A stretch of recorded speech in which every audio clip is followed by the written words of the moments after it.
hours. What a great way to open up the show. Hello, everybody, and welcome to a very special edition of, I want to say, a Beyond the Mat reunion, as we have gathered as many of the old team members as we can as possible to do a one-off special edition of WrestleMania and the WrestleMania weekend. It's something that DM, I know, done his predictions on the Facebook page last week. And I was so wrong. I sent a message out to Rich because I know he said that he was going to be doing a review show, and I said, why don't we get the band back together for this one, because this was a very iconic, pun intended, but a very iconic WrestleMania in terms of the historical nature of it. And I think it was a good time to get the band back together, just to get our thoughts on basically where we were. I mean, we've just spent the last 5 minutes talking about obviously the fantasy that we used to do, which was 10 years ago now, which is crazy to think about it. Don't. I know, it was 10 years ago, and now when you think, we were just talking about the amount of people that we would put into matches in our fantasy and go, oh, we love this guy, and obviously, well, they're never going to get anywhere in real life, and like half of the people that we have as our champions are now physical champions. And the guys who we made names. The guys who became the guys in real life. I mean, the one that there was a couple like fucking Del Rio, which, I mean, nobody could go what happened with him, right? But yeah, there's some crazy stuff. But yeah, absolutely. I mean, this is the kind of thing where over the last few years, obviously, I've branched off into a completely different kind of stuff. I mean, I took the last 3 years off doing anything more or less on this sort of thing. But I've obviously started doing my audio dramas, and that's the kind of stuff that I've continued with. But I've obviously kept in touch, and pretty much DM is the one that's been kind of keeping that old page alive.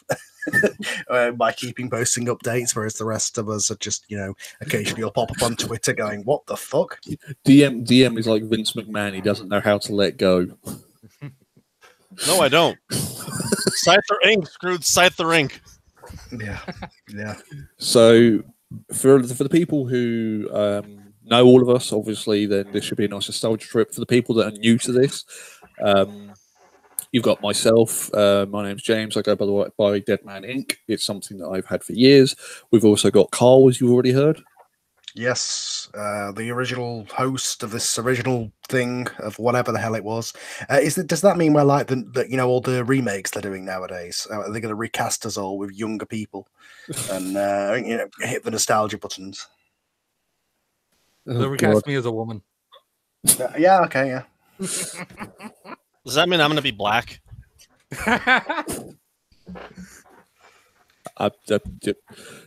Yeah, and I'm going to be the one that ends up saying something and ends up getting massively harassed by, you know, the world for it. Yeah, I mean, I haven't got a webcam, which is why I've just got the new nice lightning logo here. But if you saw us, you were basically the same, except two of us have a lot less hair than we used to. That's very true. I've got a lot less hair and a lot more beard. Yeah, pretty much. We're also joined by one of the original hosts as well, Richard, DM. Good evening, everybody.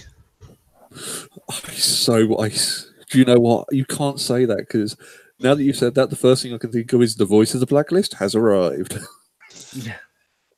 Yeah, don't bring that up. I have flashbacks of that every once in a while, of punching a fucking wall after a TNA pay-per-view. Turning Point 07. Yeah, I'll tell you what, the one thing that makes me go, what did I put up with, was when you listen back to the old talk show quality of how badly because obviously as I've got into my audio production and stuff, I'm all about audio quality and stuff like that. But to go back to our old stuff, I'm like, oh my god. The problem is you do have to sort of look at it with a glass tinted hat of going back in 09. That was probably the best that we could do with exactly we had. Whereas now that we've got a bit of money, like, you know, like if I was to do this show now, because I've got a mixer and I've got an XLR microphone and I've got a setup, it's going to be a lot more easy for me. Whereas back then it was like a headset with, that'll do. Well, yeah, now we've got the money. Now we just don't have the time. That's very true. The other person we've got on this is one of the longest fans that we've ever had when we used to do the Beyond the Mat. Used to join us from time to time, and actually I think became a host towards the end of the main period of when we used to host was JJ. Hello, everybody. Yeah, if you ever joined in the chat room, I'm sure I was there talking to you. So yeah, nice to talk to you JJ and JJ and me were part of the reboot of the fantasy that lasted about 2 episodes. Well, no, because when we did that, we booked literally the same show, and it's like, oh. I remember seeing something on Twitter or Facebook with like, we're going to rebook the fantasy, and I remember like you're sitting there reading it, going, really? Yeah, well, my idea was like we had maybe 2 people who were still listening to it at that point, and I was like, let's start over, we'll be all fresh and different, and then nobody cared, and I was like, well, that was fun while it lasted. So you weren't Vince McMahon, you didn't bury it into the ground until like, you don't like what you like, you like what I tell you to like. They tried to be AEW. And it also got to the point where it was like nobody, not only is it not interesting to do for us anymore, because like real wrestling started to resemble what we were doing, because back in 2010 the idea of putting some of the guys we were putting in matches was fucking insane. And then like some of the people that we had, it was like Seth Rollins and Cody Rhodes, like these are big names now, but this was back in 2010. We're like, let's have them as world champions and main event players. And I had AJ Styles main event to WrestleMania in 2010. Yeah, what the fuck were you thinking? Everybody was like, "What? Nah, fuck off! That's never gonna happen." And then, sure enough, I remember. Didn't we do? I remember an episode of Supercard where I think we ended up doing Sting and Taker, which ended up being like I think it was like a Hell in a Cell match or something, and it ended up being an epic. The best bit is like nowadays you'd be lucky to get those two to have a match where they carry out, do punches, and we have them like throwing each other through the set. What'll end up happening is they'll both end up in the ring, grab a controller on the PS4 or something, and be all right, let's do it. Oh, don't. We'll get to that in a second when we. I think what we're going to do is effectively we'll run through NXT and the Hall of Fame, and obviously a bit of Ring of Honor, the G1 Supercard, and then obviously we'll talk about the main WrestleMania itself, because this WrestleMania itself, oh, we got Tom in the chat. Hello, Tom. He's one of our oldest fans as well. Because bearing in mind, back in the back about 10 years ago, WrestleMania was just becoming a major player. I mean, I think it was you went to 26, didn't you, Rich?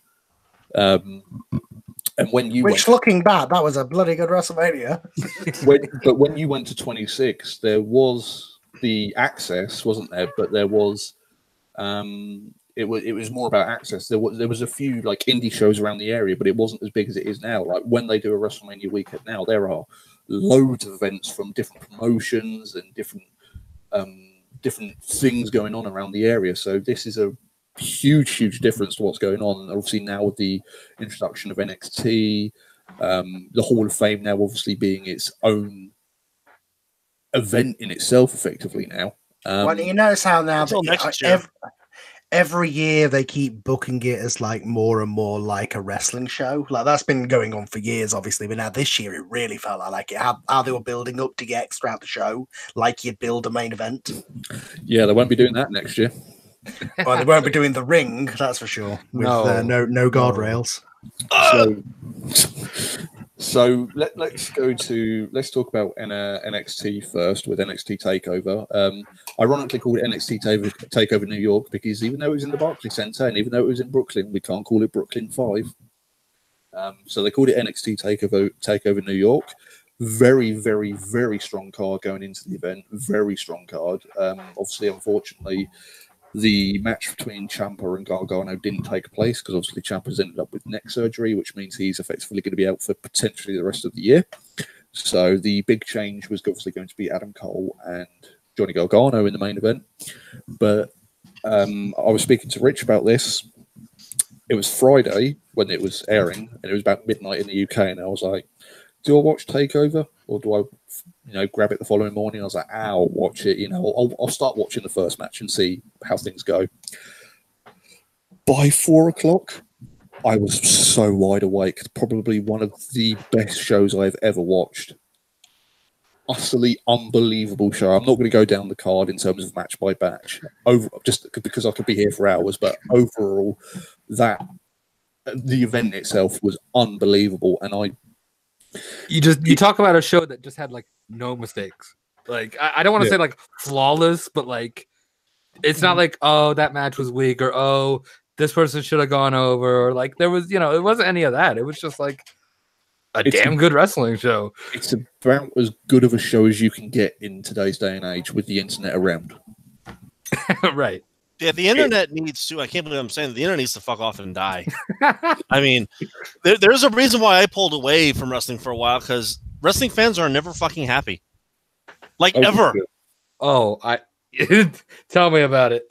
Well, that's spread to pretty much everything these days. I mean, it's like everyone's a fucking snowflake and they're offended by everything. It's like, now I'm waiting for them to go, well, he's black, we can have a black world champion. I'm waiting for it. How long before, like, I never really liked Becky anyway. Oh yeah. When she starts get winning all the matches. Oh, right. There's the shovel. It's good, and it's I used to hear a lot of people, when they would turn around and they would say, they would turn around and they would say, "Oh, NXT is this amazing brand. You need to watch it. It's an upstart thing." And obviously, having the stigma of, well, when I used to watch NXT, it was the game show. It was 8 pros and rookies and them doing crappy challenges. So the stigma of NXT sat there, and you start watching it, and then you also had the takeovers. And if this is what Triple H is going to do when he takes over the company, well, I think the main product is kind of proof of that, right? The way that the hiring practices and the way that the show has changed since Triple H had more influence, it's become much more indie-rific. But if this is what Triple H will do on the main roster, pun intended, I'm all in. I am genuinely all in with this one, because I think pun intended. Which he said, by the way. His Hall of Fame speech. It is one of the greatest brands in the world. It is. I think we said years ago it would be amazing if WWE could do an indie promotion with the budget of WWE, and look what they're doing. It's what ECW should have been. Yeah. It's incredible. Pretty much. I mean, my thing with NXT is I'm always impressed that they manage to replenish their talent, because every year WWE will come along and raid everybody. Oh my gosh. God. They'll be like, God, they've got nobody left. Every year they do that, I think, okay, like this is the best that NXT is gonna get, right? Like their class will, it'll never get better than this. Like they may have good shows, but it'll never get better than this class or this year or this card or what have you. And they find ways to keep it fresh and to rotate their players enough to make it interesting. I gotta give them a lot of credit for that. Yeah, and I mean, meanwhile the indies are like, stop. Especially now AEW. Between that and Cody, like they're gonna have no talent left. I mean, poor ROH, like they don't have an identity anymore. They're like, who are we? What are we doing? ROH has become your ROH with what they did this last weekend. Enzo and fucking Gas. I would argue the point that Ring of Honor is now a shell of its former self, and not because of the product it promotes, but because everything behind the scenes. Well, and everybody who made it what it was, especially towards the later years, is now starting up AEW. Right. They were like, thanks for the help on the production for the first pay-per-view. Peace. So then we get into probably the biggest, minus the actual WrestleMania event itself, we get obviously into the biggest talking point being the Hall of Fame. Now, most Hall of Fames aren't very memorable. There's normally a few bits or pieces that, are a few nostalgic throwbacks, a few, I remember that, and that's fun. When Kurt Angle done his Sexy Kurt song, and you got you get some of the emotional ones like Jake the Snake being inducted a couple of years ago. This year's Hall of Fame was marred by quite a serious incident, which, whether or not it played into what happened at WrestleMania, you could argue it in terms of the revival, but Bret Hart was giving his speech, and a crazed fan, as they're calling it, jumped the ring and ended up attacking Bret Hart and Natty. in which the first person that got into the ring was MMA star Travis Brown and beat the piss out of him. And if you see, there's a video on Twitter if you see it. I'm sure there's like 17 of them. Well, yeah, I was gonna say it's probably everywhere. I'm sure you could find it, but like he almost like intercepts the dude as he's getting in the ring. Like he's like about 2 steps away from just stopping this guy from even getting close to Brett. My question is, where the fuck are security if, if Shane McMahon and Ronda Rousey's husband are the guys chasing him into the ring? So JJ, where the fuck were you? You were there. So the people that were in the ring that I saw were Travis Brown, Shane McMahon, Triple H, Xavier Woods, Big Kofi E, Kingston, Big E. Well, the one where I watched the video back, I was like, "Who's the guy in the gold trousers just beating the fuck out of him?" Turns out that was D.H. Smith. Yeah. Or Davey Boy Jr. Davey Boy Jr. There was JJ. You were there live. Did you see much of this, or did you have to watch the videos after? No, I like. It's scary because it's like, you know, you think of it for a second, like did this guy like manage to like, I hate to, you hate to think like that, but did he manage to bring a knife? Did he manage to bring like a weapon? Like, you know, but once you find out, you know, they're okay, then it's like, yeah, you know, beat the fuck out of this dude. You know, this dude's an idiot, you know. And I think they should have just dragged him like along the aisleway. Like just each aisle just gets like a smack. Now, did you think it wasn't work? Yeah, unfortunately, it's a work, Marks. Well, I did hear that talk, and the fact is you could hear it in the crowd. Like there's that moment where they go, "Wait, what's going on?" Oh, let us, you know, because they don't think, you know, stroke victim. That's probably not a good idea. And considering I didn't see the ROH MSG show, but considering Enzo and Cass did a very similar thing, like almost right at the same time. That's what I was about to say, yeah. Whoa. It happened almost exactly the same time that Bret Hart got attacked. See, now I heard people saying that they did that to mock the Bret Hart thing, but I think like there's no way. There's no way. So the latest that has come out of it is supposedly that Ring of Honor have not actually signed Enzo and Cass to a deal, but Ring of Honor made the decision to do that. The rumor going around is that supposedly the board of directors or their managing party didn't want it to happen. The creative team did want it to happen, so they ended up doing it. But here's the best part. I thought it was the other way around. I thought it was the management who wanted it. Whatever way it was. But here's the best part. New Japan Pro Wrestling apparently were never told this was going to happen. Yeah, it was like, way to completely destroy your partnership. You know the whole reason people are even showing up to this show? Let's piss them off. Yeah, it's like, way to completely destroy your partnership, you know? But, no, I mean, obviously, I won't. I'm very much of a case of I will not talk about this guy. I don't want to give out his name. I don't want to give out his information because I don't think he deserves that for everything that he's done. I think he's one of those people that we just need to push him aside, and he just needs to deal with what he needs to deal with. That could have been, like JJ said, that could have been a hell of a lot worse. Like the fact that he got that close, we will not see that ring set up ever again. It's nuts to me that they didn't have any kind of a guard. Like I know they want the wrestlers, you know, ringside, and you know, maybe a guardrail wouldn't have looked great, but like you got to have some kind of security or you know, something for the dude to at least hop over. See, I was more so curious about who's the security guard that fucked up and how much of his ass got chewed out. I want to be a fly on the wall for that conversation. Right. I see. The thing is, though, it depends, because if he was a fan in the stands, they tend not to have security guards there, do they? Well, yeah, but if this had been the old setup of the Hall of Fame they've had for 15 years. Oh yeah, the dude would have never even gotten close. Yeah, but it's because they made it a ring, but then didn't put the guardrails around it. Yeah, and it's a shame because I really thought that setup was like the best Hall of Fame setup they've had in a long time. Like I thought it was way better than just here's a dude coming on a stage like. They got to have an entrance, so to speak. You know what I mean? Yeah, I get what they're going for. It's kind of just Tom says he thinks that the ring setup will go, but they'll just have it more as Tom Williams, the show, by the way, saying that he thinks it will just be more heavily policed. Which wouldn't that look terrible for the Hall of Fame if like security guards are all around? Right. But I've been saying for years that like because even later on, you know, John Cena came out and they're chanting at him like fight Angle, and it's like fuck off. Come on. Like, this is the Hall of Fame. This is not for like Yeah. your stupid TV angles. They're trying to honor this person backstage. Like, leave your stupid chants for tomorrow. I know why they do it, because they want to sell tickets and they want to get as many people as they can in the arena from WrestleMania weekend.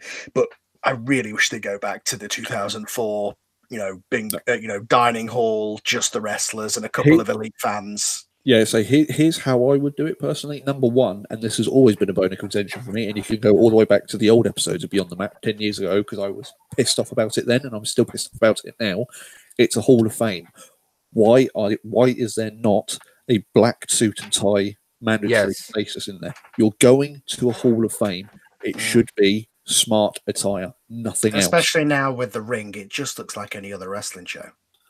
If you're going to a Hall of Fame, minimum, smart shoes, black trousers, dress shirt. Well, that's what I was saying. And it should be like chant when you're like directed to. Like, it shouldn't be let's start a stupid chant to I know what you mean, whoever. Like the side, yeah. But that's been the problem exactly.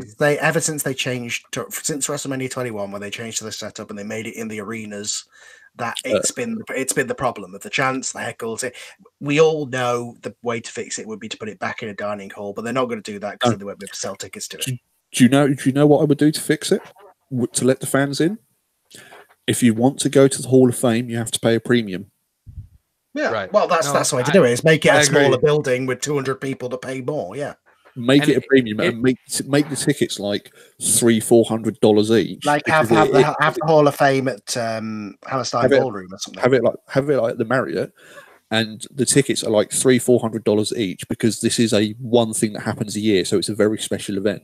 And I can guarantee you, the people that pay $300-400 each for a ticket, they're not going to ruin it. They're not going to fuck around. Yeah, and then you also could then sell tickets to like a screening or something if you really want to be, money grabbing. Or what I would do personally, I'm not going to be silly, but think about this. I know in certain places, if you buy a ticket, you have to be vetted for it, don't you? You have to go through. Have you had a criminal history? Have you had this? For the Hall of Fame, I would do that. I would turn around and go, have you got a criminal background? There's one question that was circling through my head while I was watching the Hall of Fame and it happened. What was his plan? And did he really think he was going to get away with it? I think it was the 15 minutes of fame. He wanted his 15. Well, he did get away with it. That's the problem. Okay, but this is Sparta. Okay, you had your 15 minutes of fame, but now you have to get out. Oh, good. But yeah, now he's got a record and he's going to be charged with assault. And it's like, dude, you're never going to be allowed back at any kind of a wrestling show ever again. Like, they wasn't going to do spear Brett and run and leave. That's not how that works. You're fucked. The problem is, obviously, I'm not big into American law, obviously, as you guys are, in terms, obviously, because that's where you live. But I would hope so. But I believe, in terms of it, obviously being in the state of New York, they would only be able to prosecute him in the state of New York. He wouldn't be able to be prosecuted federally, would he? Correct. No, but like WWE could say like, hey, this guy's banned. Like, we're not letting him. But see, here's the thing. Any of our shows. Here's the thing, like, because as awesome as it was, because Dawson whacked him with a punch as he was being led off, he could. I mean, he might not. He probably won't win, but he could countersue. He in theory, yeah. But he could countersue, but there is enough evidence, video evidence, to show that Dash could turn around and say it was self-defense. Self-defense. He was being let off, and he was literally like, you know what? No, I am getting one. Bang. He was defending himself from being spit on. No, but he could turn around and say, "Look, we've dragged him from the ring. I wasn't aware that he didn't have anything on him, so I was acting on the precognition of like someone's attack." I get what you're saying. Like all the guys in the ring did exactly what they should have done. It was the fact he was being. That's the only one that makes me go, in this day and age, I'd be careful with doing that. But I just love the fact that the best part is Dash Wilder punches him and the entire crowd, I mean, obviously JJ was probably there, so he can confirm this, but the entire crowd just goes, yeah! Oh, yeah, because Bret Hart, like, of all the people, like, apparently it's not Hogan, right? Yeah, like, he attacked Bret Hart because apparently there's stuff on his Twitter about him being mad about the women being in the main event. So, like, why attack Bret? Yeah, like, it's not his fault. He's probably moaning about it as well. And it's like Bret Hart is like like probably the most respected wrestler like ever. You know, like everybody like respects the hell out of Brett. Talking about Hogan, did you see the main thing? One of the big talking points from Hogan. Hogan walks out to the ramp. 3 people who are right on hard camera don't even stand up and do anything, and it's the New Day. Yeah, they've been very critical. Well, not critical, but they've kind of said like, we're not associating with this. He can do what he wants. We're gonna do what we want over here. Now, am I the only one that found it hysterical that Harlem Heat were inducted into the Hall of Fame on the anniversary of when they called Hogan the N-word? Oh, was it really the anniversary? It was the anniversary. I was fully expecting him to go, Hulk Hogan, we coming for you. Yeah, I did. Yeah, when they were getting inducted. Yeah, or I loved the somebody was saying that Hogan should come out and present Kofi with a belt. Oh my god. It's like, no. Beyond the mat humor from 10 years ago. Right. So, unfortunately, I believe, yeah. So, obviously, I think he's been released on bail now because obviously he's posted his $1,500 bond, and I think he's in court next month. And then obviously, yeah, like legally, he didn't murder anybody, you know. But it's like of all the people, the stroke victim who, if he takes the wrong hit on his head, he's dead. Yeah, so it's going to be interesting to see like if he'll be banned in New York, which let's be honest, the only place they go in New York is Barclays and MSG. So you can ban people, right? They can ban people from buying tickets. They've banned Enzo from Staples Center and Phoenix, Arizona. Oh, was he banned from Phoenix as well? Well, he did try to rape that girl allegedly. So, well, no, he was cleared of all charges on that one. Well, sure, an STD does clear up eventually. Yeah, well, when you say clear of all charges, it basically just means that the police have not got enough money to look for more evidence. I think they looked into it, and the woman was like basically texting somebody that night, going, "Oh, I'm in bed with the WWE wrestler." It was funny. Like we're going off on a big tangent, but like the from the moment like that girl said like, oh, so and so, you know, she like tried to use his real name. It's like she used some like fake name, and it's like that's not even his real name. Like fail. Best case scenario. Enzo is a deplorable human being. Worst case scenario, he's a monster that's actually raped someone. Well, I mean, I think at the end of the day, he was let off for that. I don't think he did that or any, you know, all the evidence is that it's the fact that he didn't tell anybody about it. That's why he got fired. It was like, oh, by the way, I was charged 4 months ago and I didn't tell you. The curse of the Cruiserweight Championship. But now he's Scott Hall.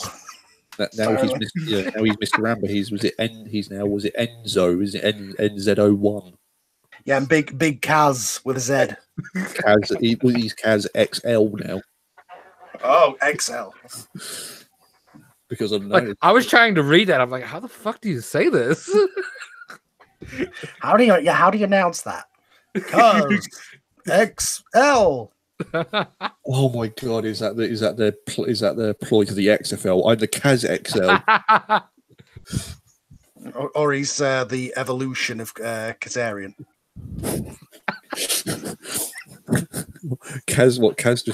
What's the thing from Pokemon? Something like Kaz was it Kaz a Pokemon? He is now Kaz XL. You don't eat Pokemon. What Pokemon games are you playing? Oh, whatever. I'm old. Leave me alone. Like I evolved my Pikachu by feeding it another Pikachu. God, I want that version of the game. SpongeBob Caveman is what I'm saying. Wow, I'd play that.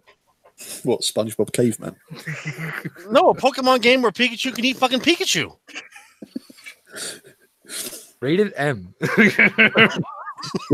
Rated M for tasty. Oh, just go on fan fiction. You'll find it. Oh God. No, that's eating, but in a totally different way.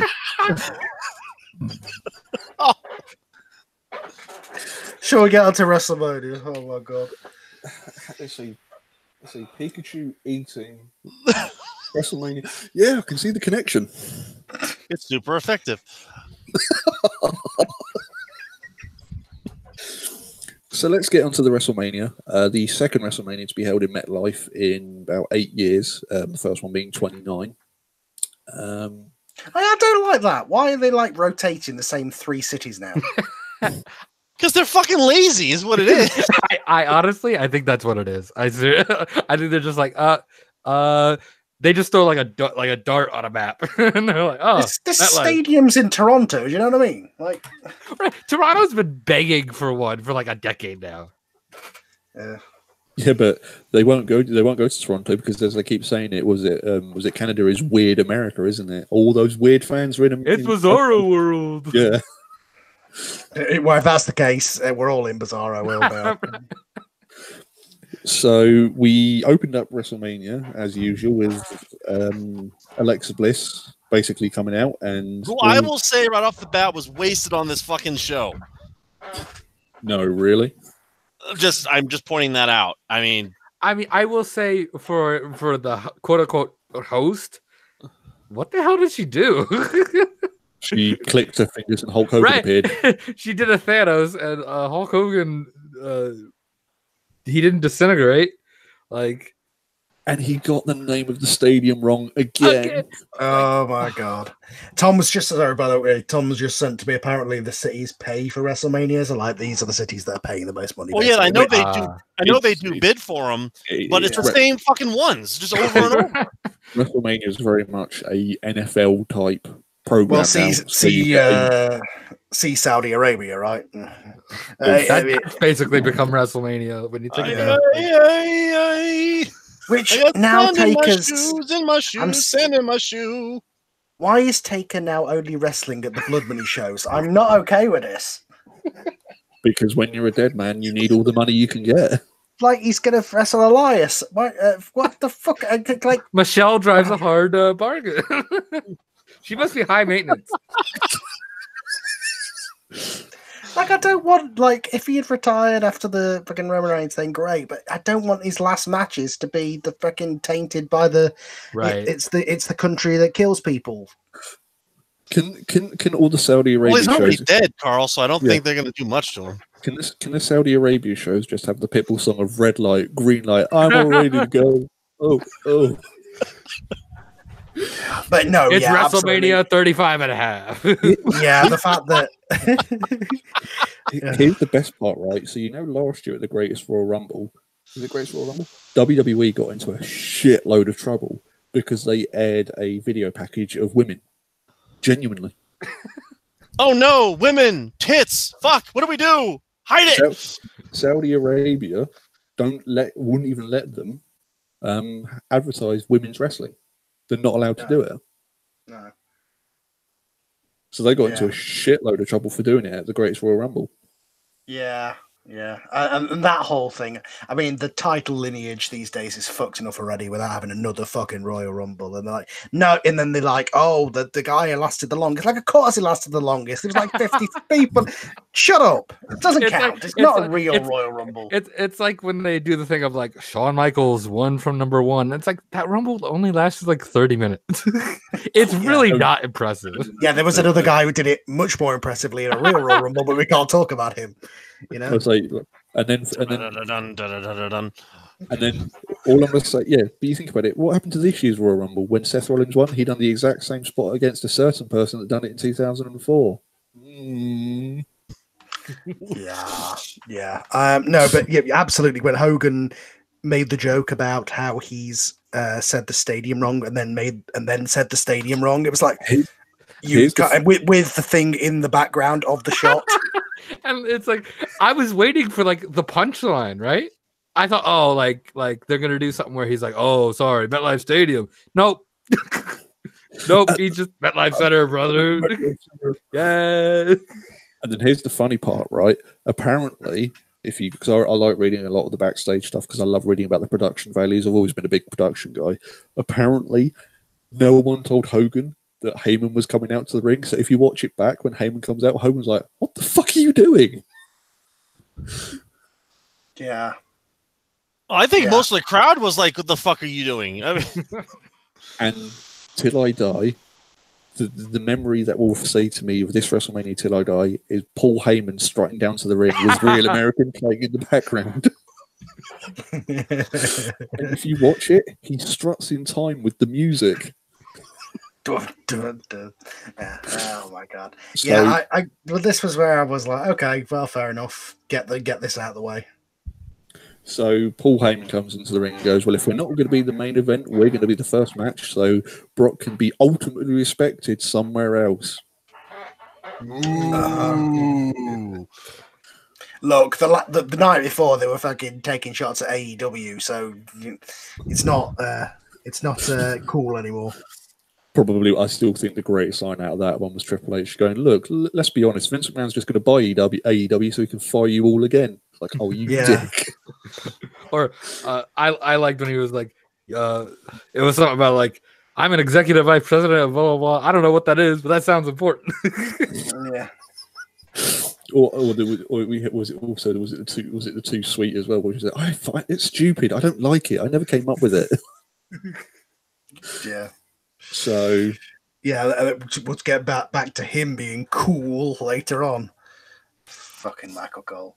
Oh god. So Lesnar comes out. Rollins had a pseudo WrestleMania entrance. In terms of he basically had an 80s graphic. Lesnar threw him around the ring for about 10 minutes. I love that at WrestleMania is when they get like their pyro they have in the video games back. Yes. it's like Lesnar has his default like Brock Lesnar pyro from 2003. It's like, but they don't get that every year. So Lesnar basically attacked Rollins outside for about 5 or 10 minutes, put him into the ring, 3 curb stomps, and Seth Rollins wins. Literally, like, that was it. Yeah, apparently, Storm's just messing with. Apparently, Lesnar said something like, "If I'm losing, I'm going." Like this was like a shoot. I don't know, but that sounds like Ronda Rousey, WWE going, "Oh, we'll make them think it's a shoot." It seems to be a cool thing to do these days, and people wonder why people doubted the Brett thing. Exactly. But I mean, as an opening match, it was really entertaining to watch because obviously it hypes you up. But as an actual segment, it was actually quite entertaining. I was so afraid that they were gonna just have Brock, murder Rollins, and then it's like, oh, ladies and gentlemen, the match is off. We're gonna have to wait till later tonight, like, more like or it's something Raw. like that. Ugh. Right? Yeah, I know. I seriously thought like we'll have to wait till later tonight to see this match, or it would be something where like somebody pulls a Hogan WrestleMania 9, and it's like, Roman comes out, Brock, I challenge you. Yeah. Also, I'm sorry. I still don't see, all these years later, the Universal title is still not a real title to me. Oh, no, not now. It's a belt that you make on SmackDown vs. Raw. Right. You just turn it red. It just doesn't seem like there's no lineage, there's no anything, and people are like, it doesn't have, like, at least the World Heavyweight title, as much as it was like just handed to Triple H, it actually looked like the WCW title, so it had some lineage to it. It's just this belt that they just made up and gave a really stupid name of like a brand buzzword. No, you know what the Universal title is? The Universal title is one of those titles where, as a kid, you used to say, like, oh, I'm the leader of the earth. Well, I'm the leader of the universe. Well, I'm the leader of the Universal title is what you make up for your backyard federation right. when you're 12. Exactly. Yeah. Anyway, but yeah, Rollins winning was cool. Raw can have a champion. Although now that they've teased putting the belts together, but are they putting the belts together? Becky has. It would seem to make sense that the brand split would end because everybody's appearing on every other show again. And well, if you go by what apparently is going to happen when Fox takes control of SmackDown, they want the brand split to end. Well, yeah, because they want all the stars and that, yeah. Which is hilarious because they'll be like, oh yeah, like your stars like Brock Lesnar. Oh yeah, he's not around. Oh, and Ronda Rousey. Oh no, she's injured. And AJ Styles, oh wait, he's injured. Oh, and Daniel Bryan, oh wait, he's injured. Oh, and Big E, oh wait, he's injured. Big E's injured? Yeah, he's done his knee in. What, from doing the splits? That's what I said. Well, something went in. He felt the power.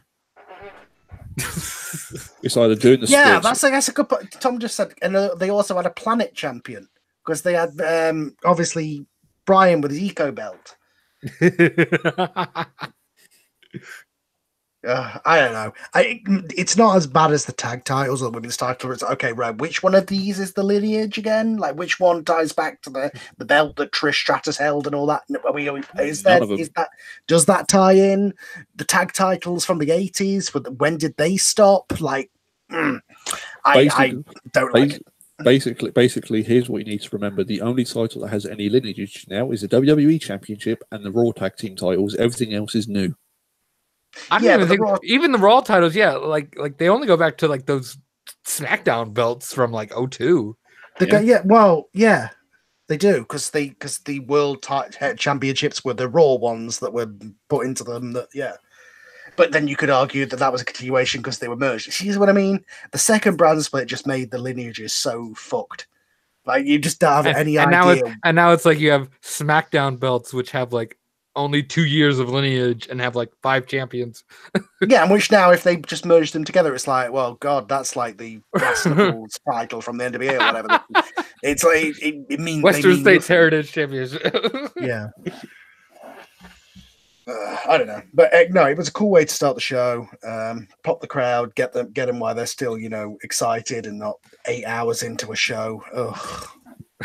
Now, I thought it would start with I thought it would start with Kofi and Bryan, to be completely honest. I didn't think it would start with Brock and Seth, but I thought. Yeah, I like that the WWE title actually got, because like we were talking about, that's the only real title now. I'm so glad they didn't turn it blue. I was so worried when they were going to bring it back, they were going to turn it blue. Well, they turned it brown.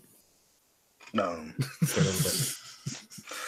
But that's a point. Like when we get later on in the show, like I thought they did a really good job of pacing the championship matches so that like pretty much everybody got their moment and it wasn't rushed and it wasn't hey, they won the belt, okay, to the on to the next match. Like everybody got to sort of breathe and take a breath and enjoy the fact that the babyface won. The Raw Women's title goes back to Moolah. Does it? No, it doesn't. Because it's the new women's title. No way. Is that the same women's title that Sable? It only goes back to like that WrestleMania. The Raw Women's title lineage dates back to WrestleMania 32. The original women's title stops in 2010 when the Divas title took over.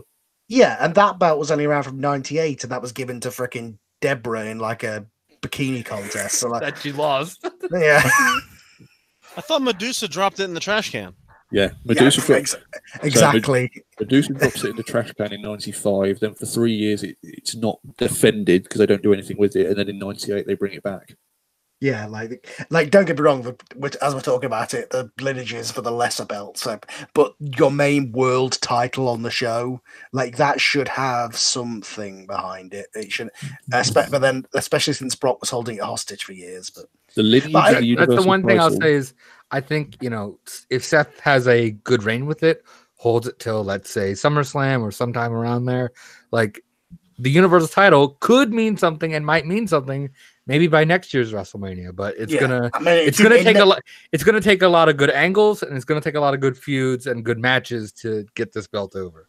And it's also gonna take the fact that when it was introduced, it was already behind by being a color change to a WWE title, and then Balor had to drop it like a day after winning it, so it didn't get off on the right foot. But anyway, or you can see the hole in the wall for that one. Kershaw buckle bomb. Yeah. Which is the guy who actually won the belt now, which is quite. But I'm interested from your perspective, JJ. You were there. I really wish WWE were back on pay-per-view for one reason: time constraints. This needs to stop. Yes, it is. Yeah. I mean, I'm really kind of split on it because on one hand I say, okay, like. I kind of like getting everybody on the card, to be honest. I'm not one of those, sort of gatekeepers of WrestleMania. If everybody gets on the card, that's fine by me. But and I'll get to it when we get to a later match where what time these matches. Let's be honest. What time did you get back to your hotel room? He's still there.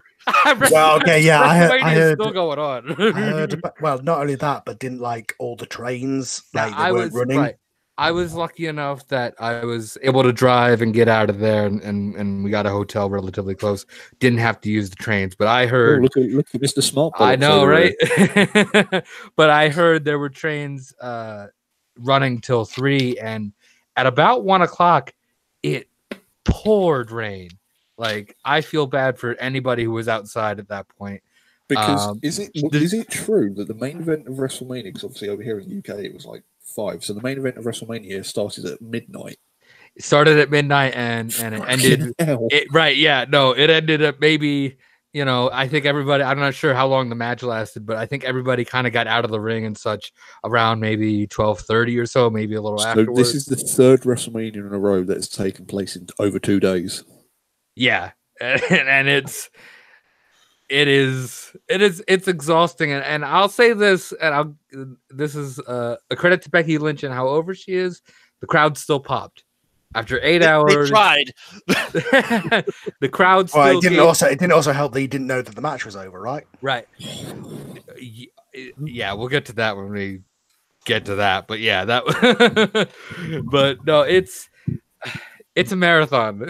That's for sure. And I remember back at WrestleMania 16, they done a 24-hour event. They literally like all day just showed all the episodes. Yeah, but it of wasn't Raw the actual event. It was right.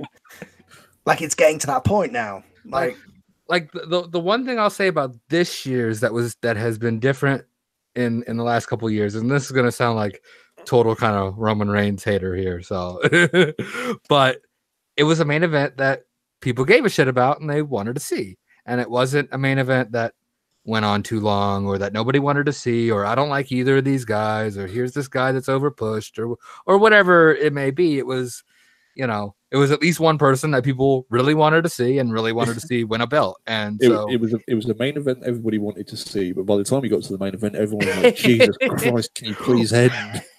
Right. So, I don't care how good something is. 7 hours is too long. They need to go back to 4 hours. 5 is an absolute most. The fact that all the other shows are now 4 hours as well. It's getting ridiculous. Well, I'm curious. DM, you were at the Rumble, and that show took a long time too. If I recall, we did hours. Yeah, we did NXT, the Rumble, Raw, and SmackDown. By Wednesday, I was all, fuck wrestling! I'm done! So hold on. 47 hours straight of wrestling, I'm done! 5, 8, 11, 13 hours of wrestling in 4 days. No, it was fucking insane. By the end of the weekend, I'm just like, I hate loud music. I don't want to hear chanting. I don't want to hear music. I just want to watch this in mute. I would just love it if he got into his car, turned on his car, and all he heard was Becky Lynch's theme. It's just him going, "For fuck's sake!"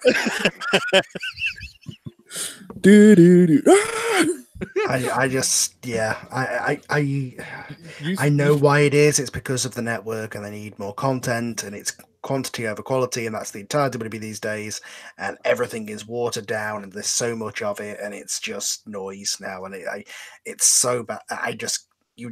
There's no way for me to actually view the product other than just in I watch things, I fast forward, I watch YouTube clips because I can't anymore. It's just too much. When it takes you nearly 2.5, 3 days to watch WrestleMania, that's too long. It's just crazy. So bearing in mind the event started at the actual event, if you discount the pre-show, the actual main show started at 7. 7, correct. So it's a 5.5 hour just for the main, the stuff people actually give a shit about. That's not even counting if you're dedicated enough to watch the pre-show. Yeah, and I was all 2 fucking hours of it. Oh, how sad did you feel about that one with the Saturday Night Live guys and Carmella winning? Here's the thing about that the Andre the Giant Battle Royal, right? They've been doing this Braun Strowman, SNL guy thing. Okay, it's not great, but okay, maybe we'll get something out of this, right? Maybe Braun will be on SNL and they'll plug WrestleMania, right? That's certainly worth it. They didn't even do that. No, it was just they got nothing out of this. Where is Braun on the card nowadays? He goes from being main eventer, he goes back to upper card, now he's back on the pre-show. Yeah. He's literally Big Show. I'm going to be honest. Do you know what I call him now? Because I'm so bored of his stuff. He's now boring Strowman to me. Because every time he comes on, I literally get bored. He is Mr. Boring Strowman. Well, it's just, you know, how many times can you make him Lesnar's bitch, you know? He's done. There's nothing they can do. He's done. No. So the next match that we had was, ironically, I think was supposed to be the first match of the evening, but ended up obviously being the second match, was AJ and Randy Orton in a... Oh, God, the lights! Okay. Oh, God! Yeah, I have to ask you about that. We dealt with that at the Royal Rumble. We almost had a fucking riot on our hands, and they finally turned the fucking light off. So, how does it feel, bitch? Well, here's the best part. With you, I think, Rich, they ended up turning the lights off. With JJ, they turned the lights off and then turned them back on again. So I've been to shows where I've had like, you know, you kind of have like one light in your face, and it's like, okay, that's annoying, but I can kind of deal with that. This was a lighting structure. This is a lighting structure as big as the ring, and they're yellow. It's not even like they're red or they're green or the blue. They're yellow. Bam! JJ, right in my face. JJ, did you walk towards the light? Did you meet your maker? I couldn't see any light. Burn the light? No. Okay. Here's the crazy thing. I could feel the fucking heat from the light. It was, and I was not like close. I was not like ringside. I was a bit far away, and I could feel the heat. So, yeah, it was Seth Rollins. He was burning it down. Right.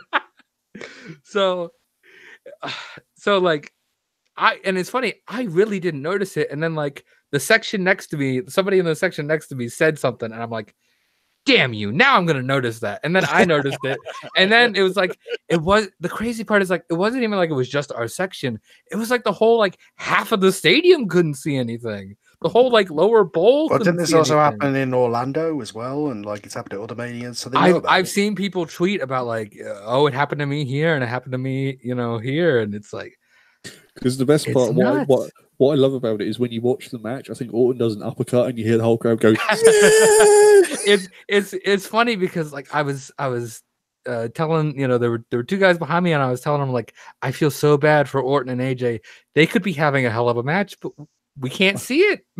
We just can't, like, we literally can't see it. It hurts our eyes to look towards the ring. Well, you physically got John Cena'd. Well, to be fair, JJ, I believe the lyrics are, there's nothing you can say, you're going to burn in my light. That wasn't the original theme, so. 14 years later or whatever. Did it ever get better? Like, was it yes, always... they fixed that problem, at least for our section. They fixed that problem pretty quickly. And it's funny, you could hear when the lights turned on and off because the fans would loud pop, loud boo. And I was thinking to myself, like, if I was WWE, like, I would just turn the lights on when Orton's on offense and turn the lights off when AJ's on offense. The best thing I've heard is apparently on the SmackDown following WrestleMania, when Orton comes out, he actually makes mention, or he does something on the ramp, and I think he's just like shielding his eyes going, oh my God, it's bright. So it's Randy Orton sticking up for the fans. Right. That's when you know, like, you've messed up. And it's weird because I kind of get like, okay, they want to show how many people are here and how big the stadium is, and I get that, but it's like, not when the match is going on, right? Well, it's like you're telling me you've had this, like, they've been setting up for it, you know, probably at least a week. I would have to imagine at least the weekend. Yeah, no one tests this, right? No, exactly. Did nobody sit in any of the sections and say, okay, see if it's good in this section, see if it's good in this section, like. The thing is, though, I mean, I don't know how much of the match you saw, but it was okay. It was a solid match, but it's not a. Right. I went back and watched it, and it's like, I know AJ's like kind of hurt, so maybe that's why. But I feel like they could have done, and they could do, and maybe they will at one point do so much better. See, I was thinking the same thing too. I thought the match was all right, and all of a sudden it was okay. Phenomenal forearm, 1, 2, 3. That's it. Right, like it was kind of quite a few of these matches. It was like, oh, that was just getting going. Do you know what this match was? This match was exactly similar. This was the exact same match as AJ Nakamura last year. Solid match. I was thinking that when I was watching it, as in the sense of like it's well, a good when you could watch it. right. Is in the sense of like I remember, people were kind of bitch about AJ Nakamura last year, and I'm like, no, it was a good match, but it wasn't the dream match that we thought it would be, and that's exactly what this was. It was a fine match. I don't think it was as good as the Nakamura match last year, but it was a good match. But it wasn't like the dream match that we kind of were hoping it would be going into it. See, my problem with most of the matches on this card is NXT spoiled me. So I was expecting Mania to blow me away, and it didn't, because Velveteen Dream. That is all I could say. So DREAM. But yeah, I felt kind of the same way. Like, oh, phenomenal for him. He's gonna kick out. He's gonna what?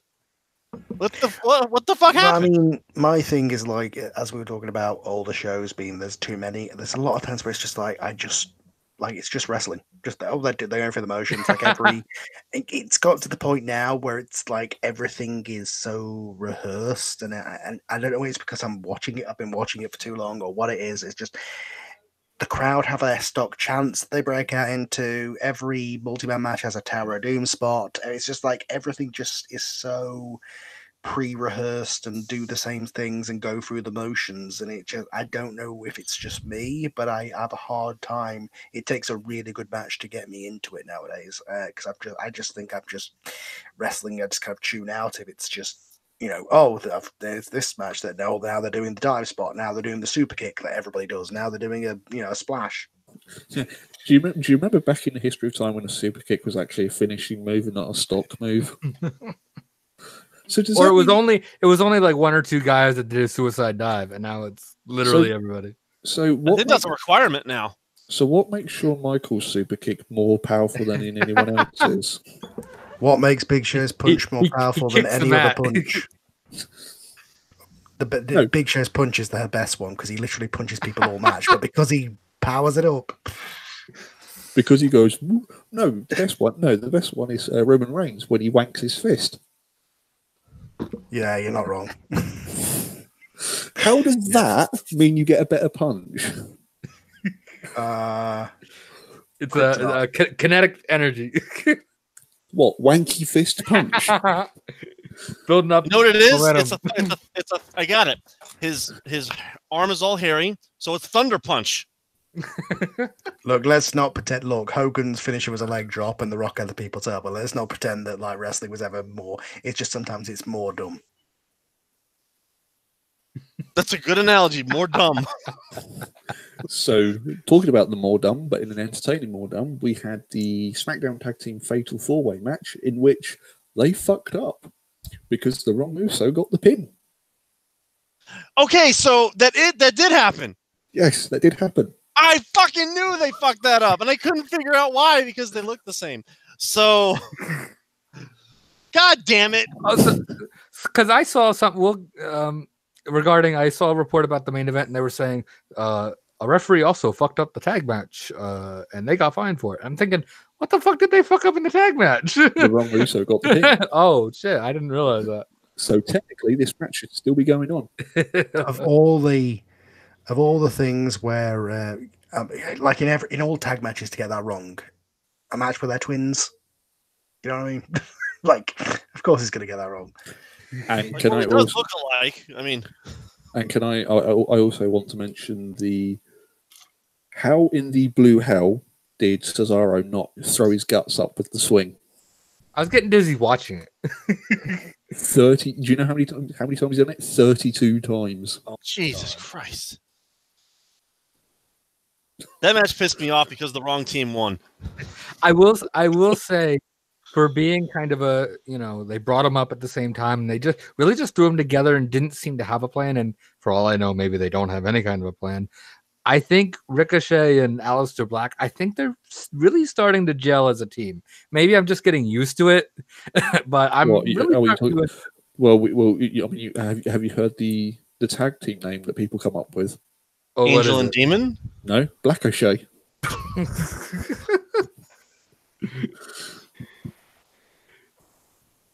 So everyone's like, Angel and Demon. I'm like, no, it's Black O'Shea.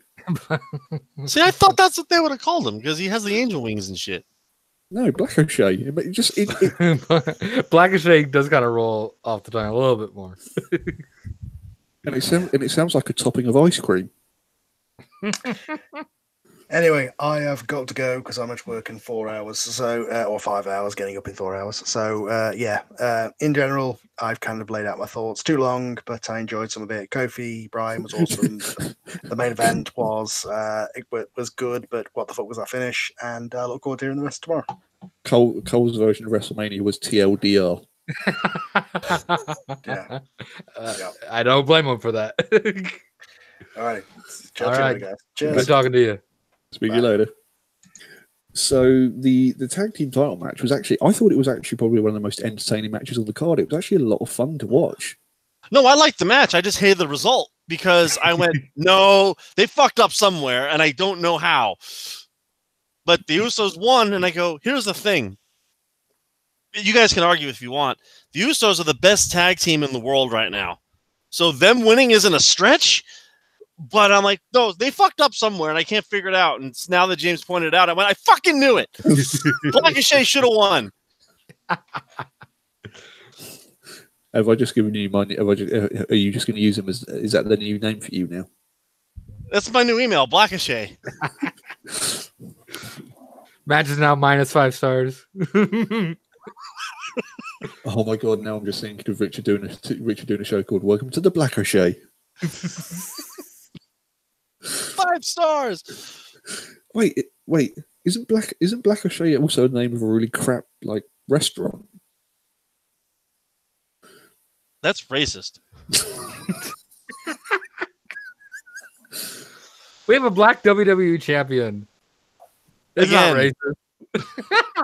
racist. True. So the next match that we had was the Falls Count Anywhere Miz Shane McMahon. This was fucking insane. And before we get to the actual match, the Miz got pyro. He done his spin. He pointed up, and there was pyro that came. There were a few kind of questionable pyros on this show where it's like, what? Again, I'm gonna sound like a total Roman Reigns hater. I don't know what's wrong with me, but Roman Reigns later on got 30 seconds of straight pyro. He got more pyro than the main event. Well, it's not pyro, it's chemo. So that's why. Jesus. You just wait till we get to that match. Oh god. So you can see why we only do this every 5 years. So can we also talk about the baked potato? Shane McMahon or? Well, Mrs. Dad. Baked potato, which was... I'm not gonna lie, I totally thought he would kick Shane's ass. I thought the opposite. I thought they were gonna go that route. Do you remember when John Laurinaitis took I think it was the GTS, and he had a really straight face? That was the exact same face potato face had when he just stood there. I was waiting for Potato to turn. I was waiting for Potato to turn heel on the Miz. No, this is not TNA. I would have booked it. But this was actually a really entertaining match. It had no right to be this good. I want to say that the golf cart spot was not meant to happen. I couldn't tell what the fuck that was at first. I'm like, was that a bunch of tables? I'm thinking did he just break his back on a bunch of tables that didn't break? I thought he was paralyzed. When I saw the golf cart, I was like, "Oh my god, they're going to recreate WrestleMania 17 again." They should have gone all the way around the arena on a golf cart and cut the feed. WrestleMania will now be even longer. And then the finale of the match was the suplex. Was the suplex into? I mean, it was a really cool spot, but I mean, obviously, I know they couldn't do anything without hiding the crash pads. But the angle they used was probably the worst angle possible. Well, not even that so much, but it was they did the superplex off the rig and through the mat or whatever. And it's like Shane just like magically ends up on top of Miz, and it's like, could you not give me any kind of explanation for that? Like, I don't know. It just seemed like Well, no, it like, does actually. Well, it does work because could you have done like I would have rather like do a draw if you're gonna do a finish like this. I don't know. It just I kind of get it, but like I don't get the logistics of it, if that makes sense. Like I get Shane wins from the best in the fuckery. world. I get Shane winning from fuckery and from he does a big spot and dies, but you know, just barely by luck, you know, gets a finger on Miz, right? Like I get that. But it just seemed like Miz hit the move, but then he gets beat from it. Like it just kind of makes Miz look dumb, really. Like Miz just looks like the dumbest wrestler in the world. You do realize that the Miz is a face, and you're questioning the end of the match. Yeah, yes. How did we get this far into the fucking abyss that the Miz is a face? And a credible face, a face that people like. It was, I mean, in terms of the plunder matches we had, I have to say that both plunder matches were actually a lot of fun this year. I mean, I'm a mark for plunder matches. Like I'm a mark for like that hardcore title. Here we're gonna fight in a popcorn stand type of stuff. Like I just love that, like that type of match. I saw some people kind of being like critical of it, and I'm thinking to myself, like, it's Shane McMahon and The Miz. Like even though The Miz has gotten better, like he's not exactly like AJ Styles or Seth Rollins. Like he's, you know, he's a good wrestler. In the world. He's a good wrestler, but you know, even like Shane's not polished. Miz, you know, a little bit more polished, so to speak, but he's not, you know, Miz isn't exactly going to carry anybody. It was as good as you could have hoped that it would be. So coming off of that, the next match that we had was the Fatal 4-Way for the women's tag team titles, in which the Rock team won. The absolute Rock team won. Now, I am a big Sasha and Bailey mark. I adore them. I think they are one of the best teams in the world. And if it is true that they basically got shafted at the last minute, I can totally understand why Sasha's really pissed off right now. So Sasha and Bailey, this is gonna take a while. I'm sorry, everybody. Sasha and Bailey are in the prime of their career, right? Mm-hmm. And they have wasted not even just 1 year. Let's be honest. They've wasted 2 years of Sasha and Bailey. Oh, we're gonna have them feud. Oh no, we're not. We're gonna have them feud. No, we're not. Oh, we're gonna have them feud. They finally turned on each other. Oh, by the way, they're best friends and they love each other. And now they're a tag team. But guess what? There's no tag team belts to fight for, so this is pointless. Oh, by the way, we finally got tag team belts. Oh, hey, here's your first, you know, new champion, Sasha Bailey. Okay. At least that, you know, those 2 years led to something, right? It led to something with them being champions. Oh, no, they're no longer champions and they're fucked. So you have wasted 2 years of two of the best women's wrestlers that you have for what now? Well, for the Iconics? At least if like Natty and Beth had won, it would have been a kind of a fun thing. You know, they could have held it for like 2 weeks. You know, a legend won the belt and a nice little thing for the Hart Foundation, right? They couldn't even do that. And I'm sorry. Like I see nothing in the Iconics. I don't find them entertaining. I don't find their mic work good. I don't find their ring work good. I think they're worse than the fucking Bellas. Yes, I said that. Well, so you hit the nail on the head because they're the Bellas' replacement. That's exactly what they are. At least Nikki got better. Well, at being a bitch and stalking John Cena's girlfriend and being John Cena's bitch and God, I fucking hate her. Why couldn't she get leukemia? You know, every fucking day I just scroll through Facebook trying to read up on wrestling news, and it's Nikki Bella is still upset that she broke up with John Cena. Nikki Bella is fucking angry that John Cena is dating again. Well, Nikki Bella this and Nikki Bella that. The fucking bitch broke up with him. Get the fuck over it. Jesus Christ. Fucking typical bitch from fucking Scottsdale. Fucking hate her fucking ass. So comparatively so, the Iconics aren't bad, but oh. So in my eyes, like, James, beat that. I can't.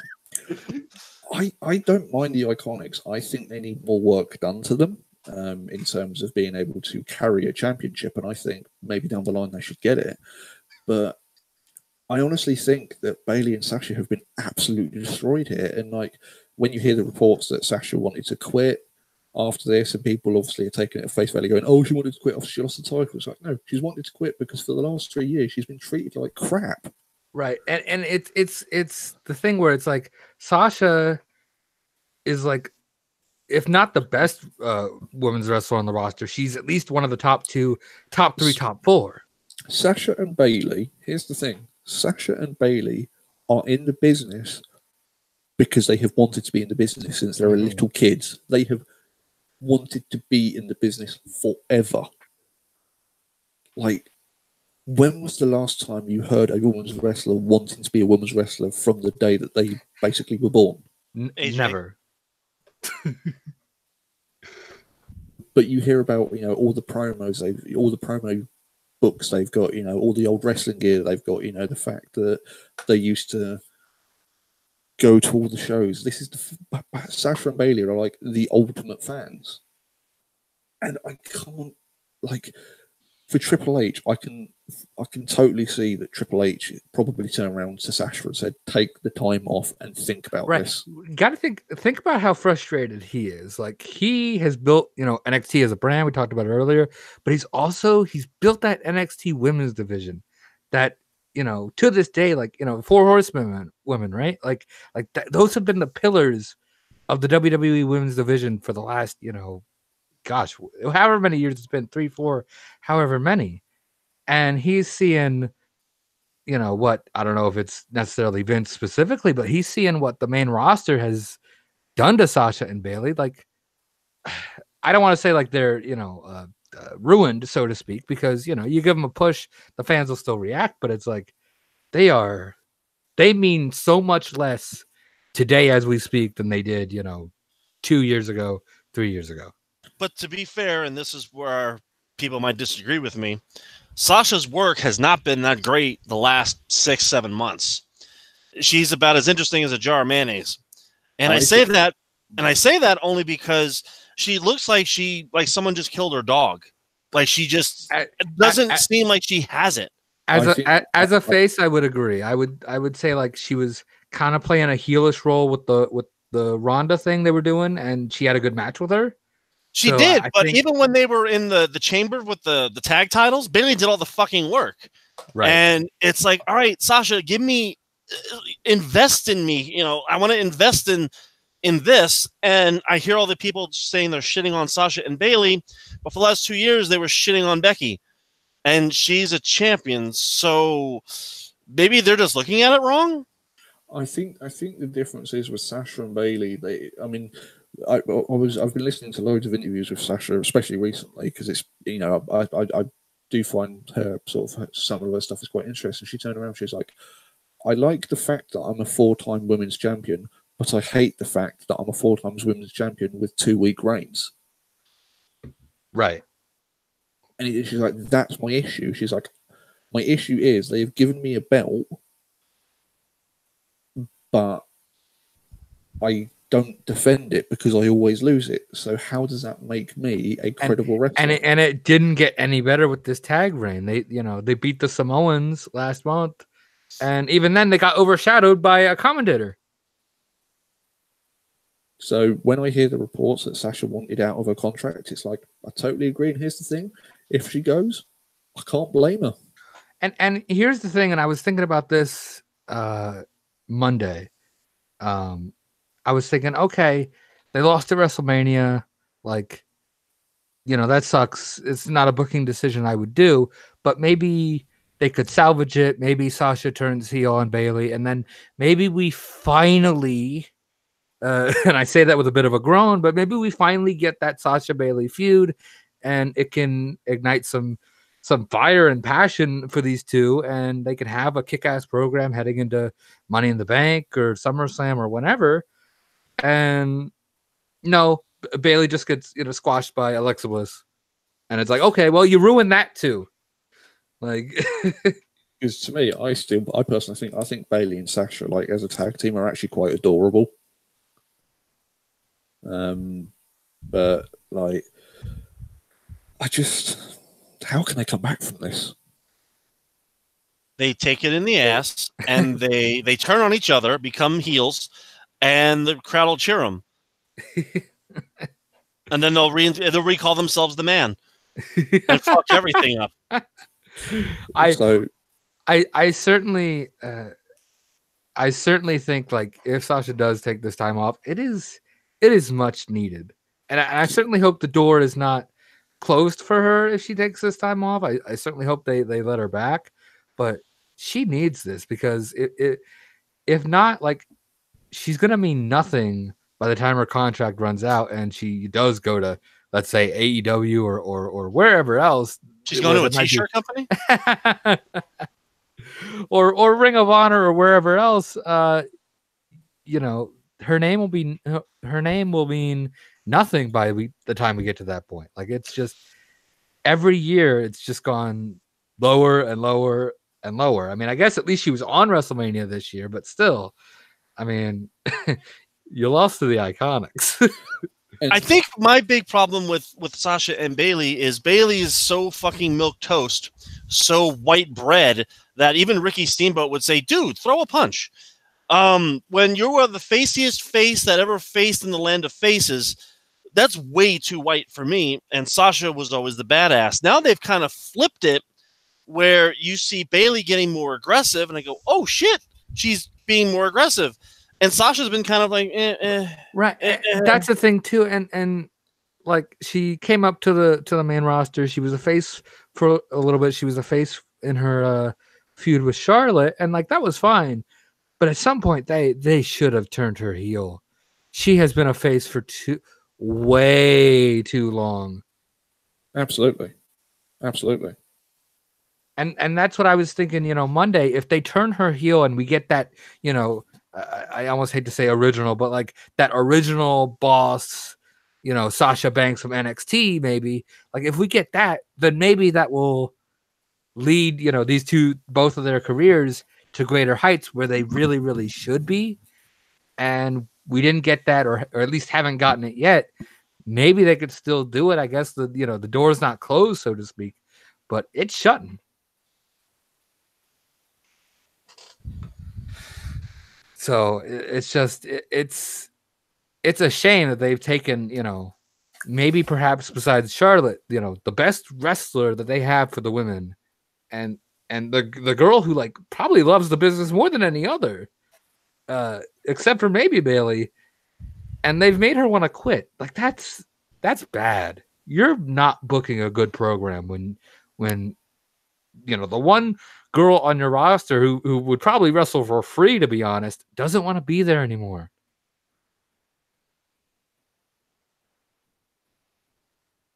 And and again, I think more is going to come out of it. The further down the line that we get, and it'll be interesting to see what they do. But I feel bad for Bayley, because obviously she's just lost she's lost her tag team, and obviously one of her closest friends. And I think the whole division in itself is going to suffer quite a lot. maybe. I hate to say it, but they're replaceable. Oh, absolutely. Absolutely. I mean, and I think that's WWE's mindset is, okay, go. We'll replace you with two Japs. We already have them.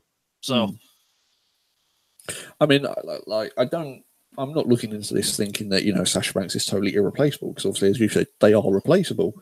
But to have somebody with that charisma and that fire with the fans, Like, that's going to take a lot to find.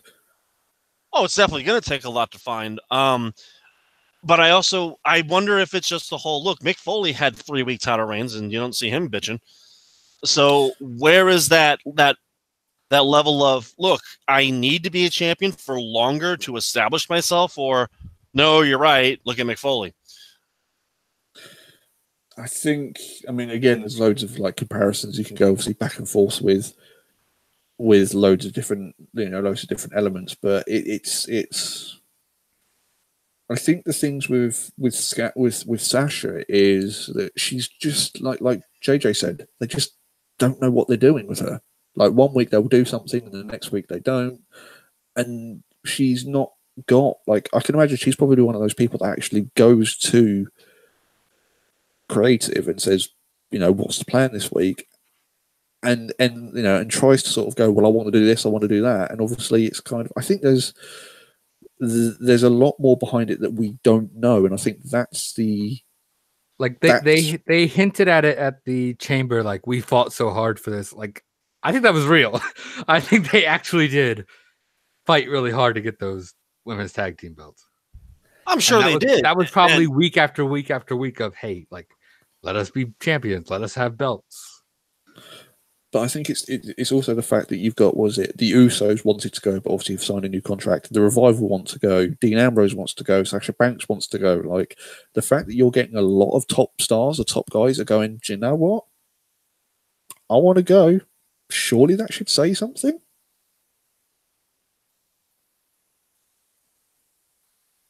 You would think, right? So let's move on. The next match was Daniel Bryan and Kofi, where nothing really happened. So let's move on to Samoa Joe and Rey Mysterio. Kofi and Daniel Bryan was obviously probably the biggest match in terms of, minus the main event, was obviously the biggest match in terms of the match everybody wanted to see. Amazing match. Absolutely amazing match. And the right man won.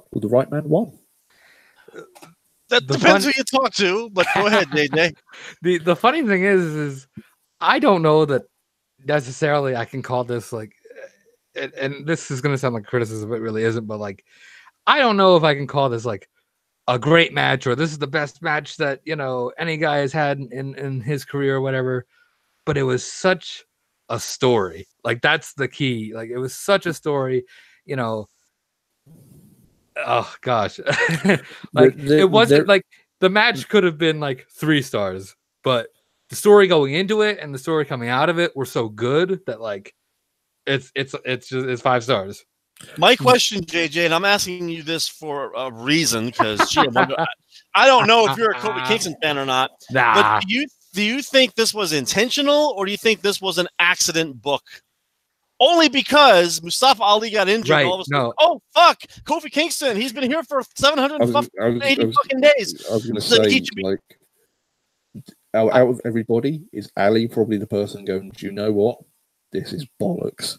Right. I absolutely, like, I think it was kind of, I don't want to say like obvious, but I think that was definitely where they were going to go. Bryan and Ali. And to be honest, Ali probably wouldn't have even won, because they made that new belt for Bryan. Like, so Ali probably would have had a quote unquote, a nice match at WrestleMania with Bryan.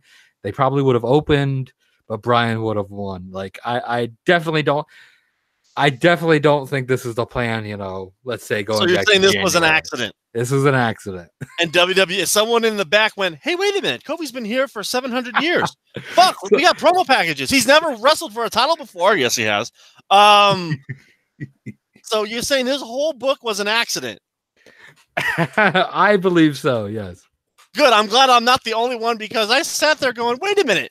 No one gave 2 fucks about Kofi Kingston prior to the fucking chamber. Where the hell is this shit coming from? If you had told me the day before they did that gauntlet match on that lasted an hour or whatever on SmackDown, hey, Kofi Kingston's gonna be like the big story coming out of WrestleMania, I would have said, yeah, sure, like, and I booked it, right? You know.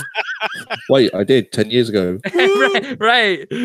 Like I just would have thought, okay, cool. That's a nice fantasy booking idea. Like that'll never to happen. have Kofi Kingston beat AJ Styles, Randy Orton, Samoa Joe, like all these people, it's Kofi Kingston. It's not like it's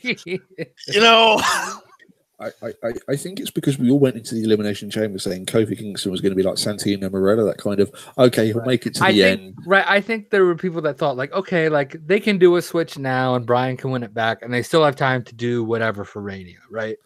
Like it was far back enough do that too. That they still had time to do stuff for Mania. But then when Brian won and then like the next week or whatever, they did the KO switch, it's like, oh, okay, this is the WrestleMania match now. And then they fucked Kevin Owens out of it. Which, where the fuck was Kevin Owens at WrestleMania? He wasn't even in the Battle Royal. Poor guy. Not even Dolph Ziggler. He rushed to get back, and it's like, oh, by the way, you're not even on WrestleMania. Well, WrestleMania, remember the old songs WrestleMania, fighting to survive, and well, he didn't. Here's the best part. So one of the things that people had a lot of people hated the fact that apparently WWE gave away the finish of this match by releasing the Kofi Kingston shirt on WWE. I did not see this, and I am so glad that I did not see this. Here's the thing, right? Here is the thing. They also released Daniel Bryan t-shirts at the same time, and everyone goes, "Oh yeah, but they spoiled the match." They do this at the Super Bowl. They do this. They done this at Le Mans in 2016 when Toyota were going to win.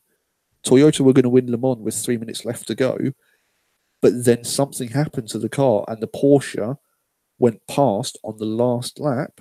So the Porsche team pulled out all of the shirts that they weren't going to wear and started wearing them. They do this all the time. Oh, like there's so many shirts of like, the losing Super Bowl team that they get sent, to like Africa or whatever, They release the champion shirts for both sides all the time. This isn't new.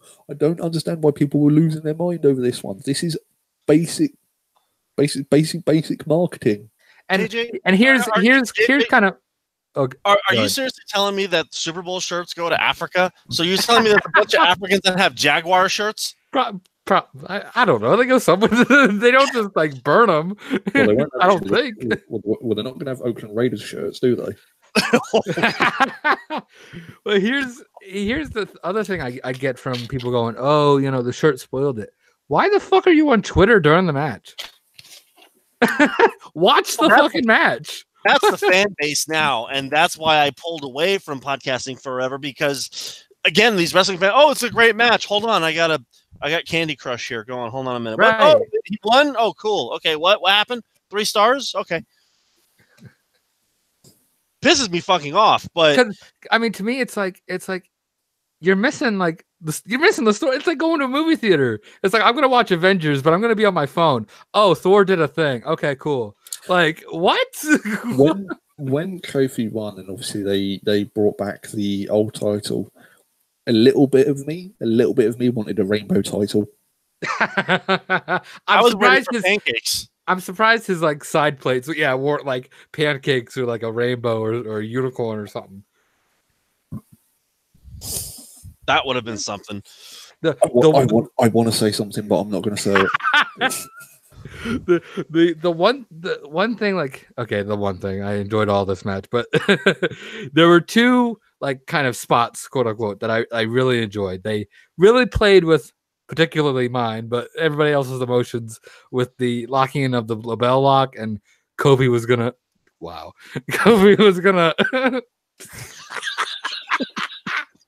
god. So Daniel Bryan locks in the label lock, and Kofi, he's gonna pass out. And I thought for sure, like, oh, like don't do the Austin Brett, like don't have him pass out. That's just like, I'm thinking that's gonna kill. Wow, that's just gonna kill like the crowd, and that's just gonna kill me personally on the inside.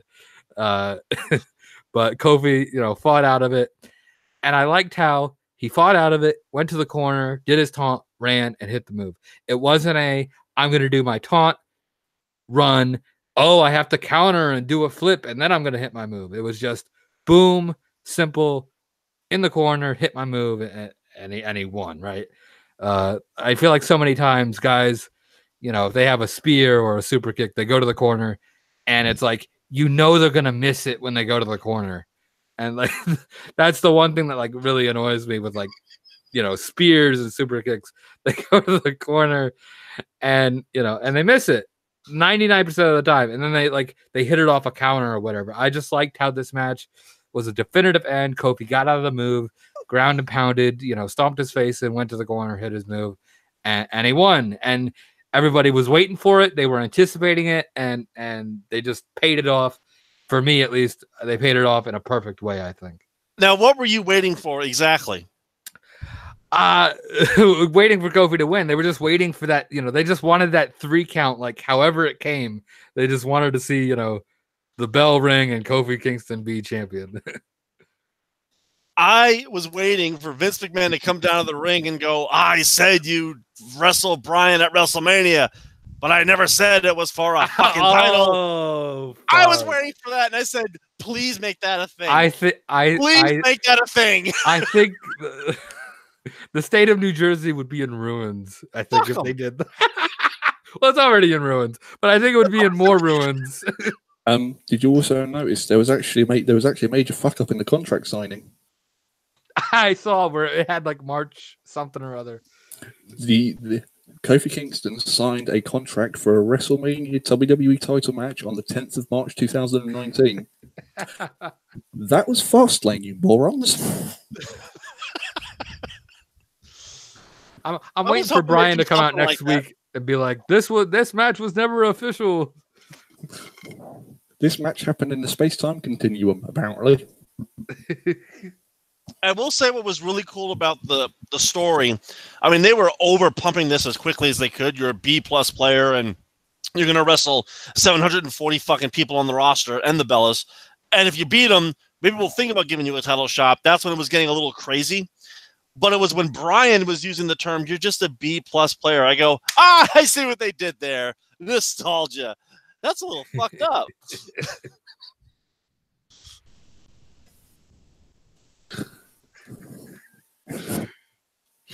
This chat has gone off the it's gone off the rails. all I'm going to say is there are 2 chats at the moment. There is obviously the chat with the listeners, and there is an internal chat for the host. And all I'm going to say is you're not reading that one. If you know DM, just and me. All you need to know is that Kofi did it for Wakanda. So.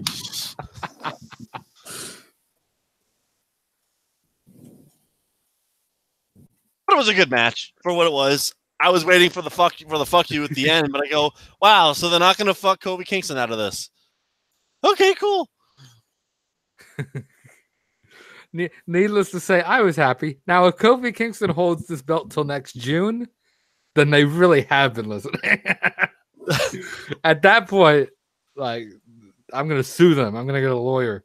Now, were you waiting for a New Day heel turn? I was. Not at the moment, but there was a part of me that thought like, wow, they really could do like Vince comes out and says, you're going to defend your belt against, Big E. Or something, kind of crazy like that. Like I kind of thought that in the back of my head. But needless to say, I'm glad that they didn't do it. They just left it. Simple might not be the right word, but they left it as a definitive. Kofi won on this night, and he got his moment. See, my problem, and this is me. I try to avoid social media because everybody is just a fucking pussy, and they're offended by everything. Yeah, I wanted this match to piss everybody off because I have become that heel where I want to see the heels win and win bad. And I want to see fans go home with torches and just be pissed off because that gives me the reaction that I want. Do you know what would have been the perfect ending to this match, or the perfect way to book this match? Bryan wins in 18 seconds. Oh my god! That would have been the other one too. Oh, we would not be feeling so good about this WrestleMania. I would have went, look, it just happened. I mean, because again, this was a quite literally a, oh shit, we have Kofi Kingston and they like him all of a sudden. Let's push him. And I was waiting for them to just fuck him in the end and go, yes, not gonna lie, like to that point, DM, like I kind of feel like a Kofi Kingston hipster. It's like, wait a second, you weren't on this bandwagon when he was doing the Jamaican accent. I don't want to hear this. Right? Right? I've been here since day one. All I'm gonna say is this: if Jinder Mahal can become champion, anyone can. Yes, absolutely. I have no problem with the race or the gender or anything like that. I just find it funny that they did this in a month and a half. It's like, oh shit, Kofi, and let's fuck them. Let's continue to fuck them. Let's like 1950 segregation fuck them, and then continue to fuck them, and then at Mania we're not going to fuck them. It's like, wait a minute, I was getting so used to the fucking. What happened? I will say it's very refreshing. Again, like I feel like I'm kind of making this point a few times when it comes to the championship matches, but it's refreshing to have baby faces, or at least just one side in general, that people get behind and they want to see win. It's not a mixed crowd. It's not an apathetic crowd. It's a, we like this person and we want them to win. Like, that's what who you like. You like what I like. It's taking to like. But I think that's just so refreshing that, you know, it's been a long time since we've had over baby faces, and like wrestling is really so much better when there's baby faces who are over and they're not getting this mixed reaction, or, oh, I like this person, but I don't like their gear or their ring work, or, you know, whatever, like stupid reason they come up with. And it's organic. Watch his if he loses within the first 6 weeks. Well, that's fine. I mean, I expected him to lose it on SmackDown, to be completely honest. So, like, at least he's had his moment. His name's in the record book. I'm happy. He could lose it tomorrow. I don't care. At least he fucking held the belt longer than fucking Finn Balor, because fucking Seth Rollins is fucking ruining everything I like. Fucking asshole. Kofi Kingston has had a longer first title reign than Christian. Yep. Then Andre and Yokozuna and all these other Kane. Sorry, Glenn. Ouch. No, we're not.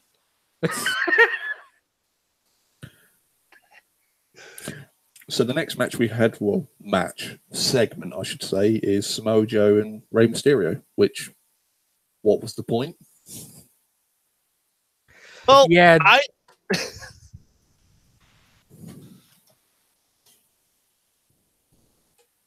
Dead silence. Okay, so I will say I love Mysterio's outfit, because I went, it took him fucking 90 years to come up with that finally. Mysterio? Shit, hello.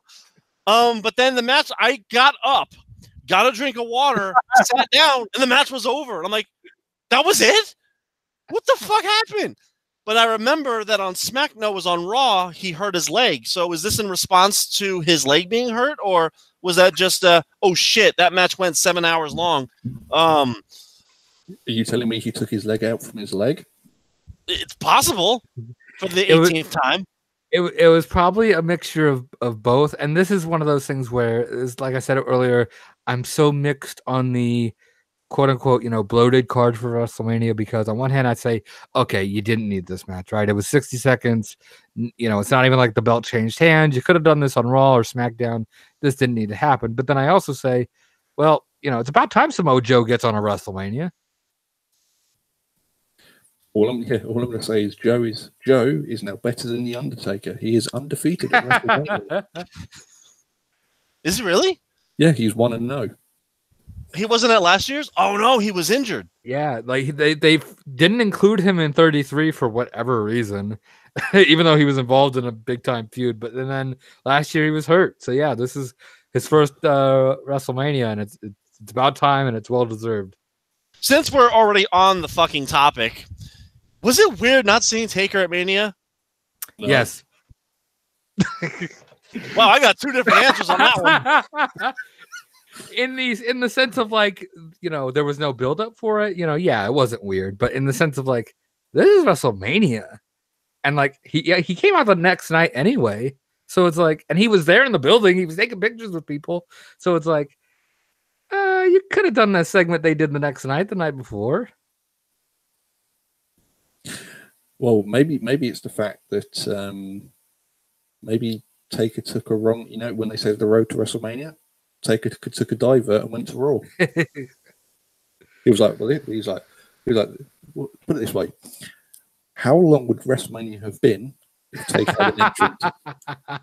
Well, I don't know. John Cena was coming out with Babe Ruth or some shit, so that took a while. Yeah, but at least his walk to the ring was like a minute. Like, how long would it have taken? Taker would have been there for 25 minutes. He might still be there. Taker. You know what Taker would be? He gets to the ring steps, the lights go up, and he'd be like, "Where is everybody?" I didn't have a problem not seeing Taker at Mania, but it was kind of weird not seeing him there because I was going, he's been in like 17 straight Manias. That's got to be a fucking record. It's 18. 18? No, it's 18. 18? He's been in 18 straight Manias. So I go, he's got to be making an appearance and maybe he'll just go, I'm retiring. I can't do this shit no more. I found Jesus. Fuck y'all. Nothing. And I go, okay. Oh my God, how hilarious would that be if at the end of his career his Taker was like, I'm a born again Christian. Ding. So I'll just say, like, from a personal standpoint, I would have had Cena involved with the angle stuff, and you could have done Elias Taker here, but did it, in the sense of like, did it ruin the show? No.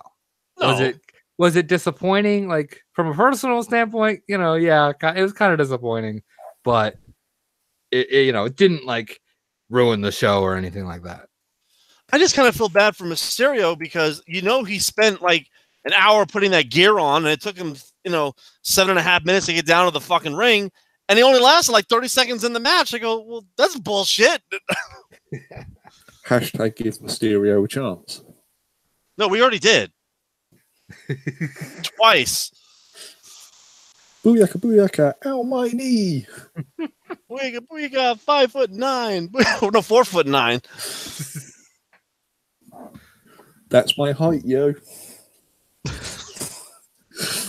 So the next match was the first match in which I started to see the crowd were like, oh my God, which was Drew McIntyre against Roman Reigns. Now, it wasn't because the match was bad. I think this was the first match where the crowd started going, okay, this is going to be a long show. Right. Now, did a fight break out?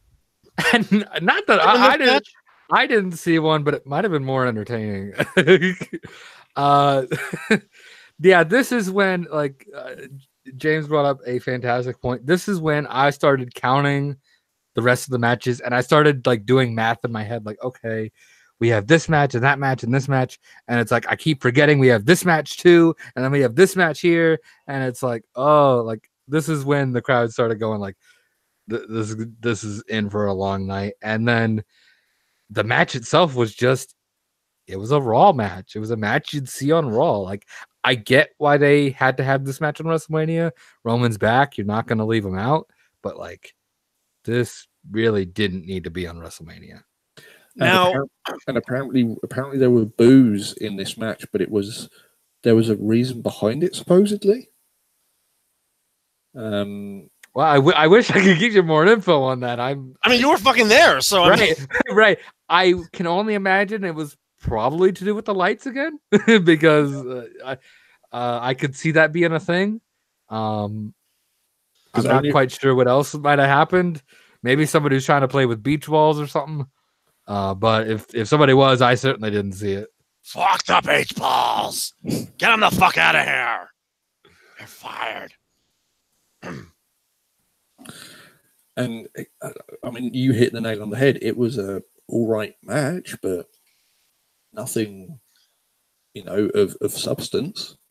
Like I think to myself, like, Roman's better, and certainly I think we can all agree that that's great, right? It's great that Roman's back and healthy. Obviously we haven't been around. When he said that he did have leukemia back in October, how many of us generally believed it was a work? I was one of them. Oh, I was really? I was actually bowling that night, and I get a message from BM, who says hi. By the way, thank God he's not here. He said Roman Reigns has cancer. I says, seriously? He can't fucking get over? They're gonna give him a cancer fucking angle? Yeah. And he goes, no, legit. He's in the ring crying. I go, yeah, I'm fucking crying too. And he goes, no, I'm not fucking with you. Roman Reigns has cancer. He has leukemia. Eddie Guerrero is dead. There is no like.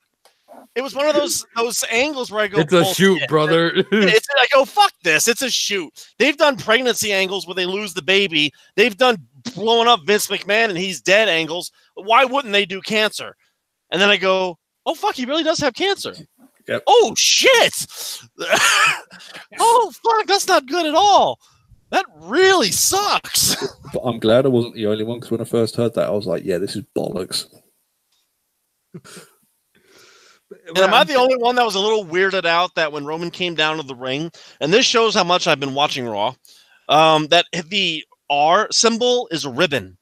That feels a little like... Ugh. I'm like, did they do that on purpose, or was it no? always like that? They definitely changed it to make it more of a ribbon. But that's kind of... I'm sure they mean well, but that just feels like... I don't know. Like that feels a little gross, to be honest. Now I don't know if you heard this on. I know you didn't hear it, JJ, but Michael Cole was all, "He's fighting for the hopes and dreams," and I'm going, for cancer patients. Like I don't think Roman Reigns is fighting for cancer patients. I think he's fighting to survive Drew McIntyre. I mean, right? Are they overdoing this? I mean, it's great that he's cured and all that because cancer sucks. But it was just the way they were kind of booking it, and I go, he doesn't have it anymore, or at least he doesn't have it anymore now. So what? And I'm so glad they didn't change his Superman punch to chemo. I was so worried. You remember when Daniel Bryan came back, and like was it last year? And when he was doing moves, like he would fall, and everyone was like, "Oh my god!" He would hold his head every time, and it's like, dude, stop doing that. I was so worried that like. It was right. Oh, the cancer is back. Oh, yeah. Like if he got knocked down or something and started like rolling around the floor, they'd be like, "Oh my god, he's not cured." I'm waiting for them to do like something where like he's like, holding his side or something, and it's like, oh, like he's not in remission anymore. Just something like stupid like that. I hope they don't go that route because that's just way too fucking insensitive, but I mean I would do it, but but I mean it just seemed kind of weird out of the blue. It was like, oh, his R is a ribbon. What? They couldn't have done that on purpose. That what? No, it absolutely is on purpose. I think I'm thinking to myself like, they did the Shield thing at Fastlane, and that was fun, and that was a good send off for those guys, and they deserved it. I'm not saying that they didn't, and they definitely the Shield as a trio deserved a send off of some kind to have one last. I just hope they don't do another to do reunion. Their greatest hits. I just hope they don't do another reunion. Not for a while. Like because we got to have like a 5-year layoff of the Shield. I think they did a 5-year layoff of the Shield. I mean, because the last time they got together, Roman got cancer and Dean Ambrose left. That's a layoff. Jeez. But I just think like it would have been more effective. I get why they, I'm sure Roman wanted to come back because I'm sure he wanted to get back to quote unquote a normal life. He probably didn't want to just sit at home, but I'm thinking they really should have just kept it under wraps, left him off the card, have him come back Monday. My big fear, and this is just me, is he's known he's had this for a while. So do the fans feel like shit now? Booing this cancer victim? I did. I was like, damn, like I feel bad I booed him for all these years. Like the thing is also as well is with when you're in remission, it doesn't mean that you are cured from cancer. It means they've basically stopped it from spreading. So there is a chance that he will get it again. And that's where I kind of went. And he's wasting his energy and time performing for these ungrateful bitches. And that's rough. I mean, that is seriously fucking rough. I mean, when it takes cancer to get you over, that's how far you've fallen. But I just wonder how many of the fans feel like shit going, oh, wow, we booed him. And he probably wasn't feeling well half the time. God, we suck. I mean, I felt that way. Like that night I was like, oh, like I've been booing him for like 2 or 3 years now. And oh, fuck. I mean, it's Roman Reigns is now in a very weird place because he now almost can't turn heel as well. Because you can't no, there was a post going a while back on Facebook where it was like, I've survived cancer, the cancer of you people, and it's like, oh, like that would have been great, but like you can't do that. Not in today's day and age, at least. Like, well, Dean Ambrose was kind of being trepidatious on that line when he first turned. Right. And I love that everyone was going, why did he pick this night to turn heel? And I go, that's fucking genius. Right. Because fuck you people. It's just a shame. It's just a shame that led to literally nothing. Yeah, like that. Like that's an angle you blow off at WrestleMania or you blow off at the Rumble. Like you don't do that and then like just have it, die, so to speak. 2 things happened in Dean Ambrose heel turns. Number 1, he had an air raid siren. Number 2, he completely demolished the integrity in anything that EC3 will ever do now. For the one segment on Alexa Bliss's show where he walked out and went, what happened to EC1 and 2? Well, EC3 didn't have much integrity to begin with. Also, can we also point the fact out? I love the fact that they call him EC3 when, what does the whole name stand for? Ethan Carter III. What a weird time we live in. Yeah, what the fuck? And hell, Abyss is even hired by WWE now, which I'm waiting for. Oh my god, I want an Abyss Kane feud, but in the thing where Abyss comes out and goes, I'm the real Kane. Oh god. Or it's Joseph Park versus Corporate Kane. Jacobs. Am I the only one that watched that segment on Raw with the sock puppet and went, oh god, Socko's in remission? I'm trying to figure out what it was. I assume it's Bray. They're hinting that it's Bray, but I almost feel like because everybody thinks it's Bray, they're just gonna have it be like fucking, I don't know, Kurt Hawkins or some shit, It's gonna be Nikki Cross. Right. I would buy into that. No, do you know what? Do you know who it's gonna be? It's gonna be Shayna Baszler. Because she's as plain as a sock puppet? Because why the fuck not? Right. Like I feel like it's just gonna be like, oh, like kind of like the Emelina thing, or there was somebody else that did a Lacey Evans with the whole walking thing. It's just gonna be this weird thing that has a random payoff that like we'll forget about in 2 weeks. All I'm gonna say is I'm glad it's a white sock, because if it's a black sock, we would have been able to see everything. For Wakanda. So the next bit we had was the segment in which Elias came out and played with himself, kind of literally. And then Cena came out with his Doctor of Thugonomics and then said that Elias has got a face like Cena's dick, except he has less of a bush. Talk about theme music I never thought I'd hear again. Now, I just find it funny that they're like, oh, John Cena's turned heel. And I go, did he really? Did he really turn heel? I mean, he did this against The Rock, and everyone forgot about that. So, did he really turn heel, or did he really turn heel? No, he didn't. He really fucking didn't. It was a fun segment, right? No, I thought it was hysterical, but he didn't turn fucking heel. This is one of those things where, yeah, it was a very fun segment. It was great to hear the Thugonomics music again. Like I said earlier, yeah, personally I would have preferred it to be Taker and Cena involved in the angle stuff. But this was fun for what it was. But this is also when it's like, dude, this is WrestleMania. We're going till midnight. Like, you couldn't do this tomorrow or last week. What I loved as well is when Cena comes out, you get the initial cheer, and then everyone goes, "Fuck, he's not in the angle match, is he?" Right? Yeah, that I think that's exactly what it was. People realized, oh shit, they're actually doing Angle Corbin. Fuck. And then, like I said, it was an interesting segment. But then the next match we had was Kratos versus Drax. Am I the only one that wished that fucking Triple H would have come out in like Thanos gear? No, Triple H should be Kratos. They missed a big opportunity. He should have been Kratos. It would have been amazing. He should, or something. I mean, he comes out as an Outlander.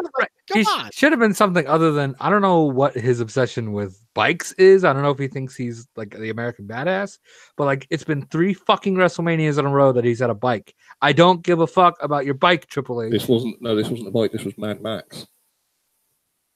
Well, it's a vehicle with wheels on it. Like, dude. Can you not walk to the ring anymore? Like, you're the CFO or CEO or executive vice president or whatever the fuck he is. You shouldn't have to walk. I mean, I will argue to the death that this entrance was fucking amazing. There was one thing that ruined it. How cool was that entrance? Now, I have heard about this. I have not watched this match back, but I have heard that Michael Cole just ruins the moment. Yeah, he literally ends. And I believe the music plays, and you just hear, "How cool was that entrance?" And you go, "Oh God!" Can I just point one thing out? Was there a special guest commentator for every fucking match? It felt and if like, there was, what the fuck does JBL have to do with this match? I think they did that just to give like Corey Graves a break. They're like, dude, like you're working like 10 hours. Get a piss break in. But Corey Graves was commenting on the match. So that made it worse. And not that it made it worse, but it was just, okay, so you have Corey Graves trying. You have Michael Cole. Fucking microphone. I swear, like the last 2 hours of WrestleMania, you hear Michael Cole, and it's freaking and he's doing stuff. I don't know why he thinks that's a good like technique. It sounds like dog shit. I mean, he deep throats his fucking microphone. You can hear his tonsils. It's like, what the fuck, Cole? And the thing is, so when we get to the actual match itself, could you imagine like just think back to like Austin and Brett and like they do that glass shatter thing and Vince is just like, how cool was that glass shatter? Like, could you imagine for all these great WrestleMania entrances if they were just like, wow, what an entrance. like that's what a heel says when they're trying to get like a heel over. Wow, what an entrance. And yet, so Triple H gets all that. Triple H gets all that. What does Batista get? Some cars. Jobbers. I thought it was a kind of a cool entrance, but I thought liked it. He came out like in a suit. Yes, he should have like, done the Cesaro. Is he coming out like as a hitman or something? Because that'd be fucking cool. He just comes out and he's all, the door! Like, he should have at least like ripped the door off or something, you know? Because it was almost like he came out and it was like, close the door! And then Batista fell. No, close the door! I'm wasting the AC! And then Batista fell into the ring.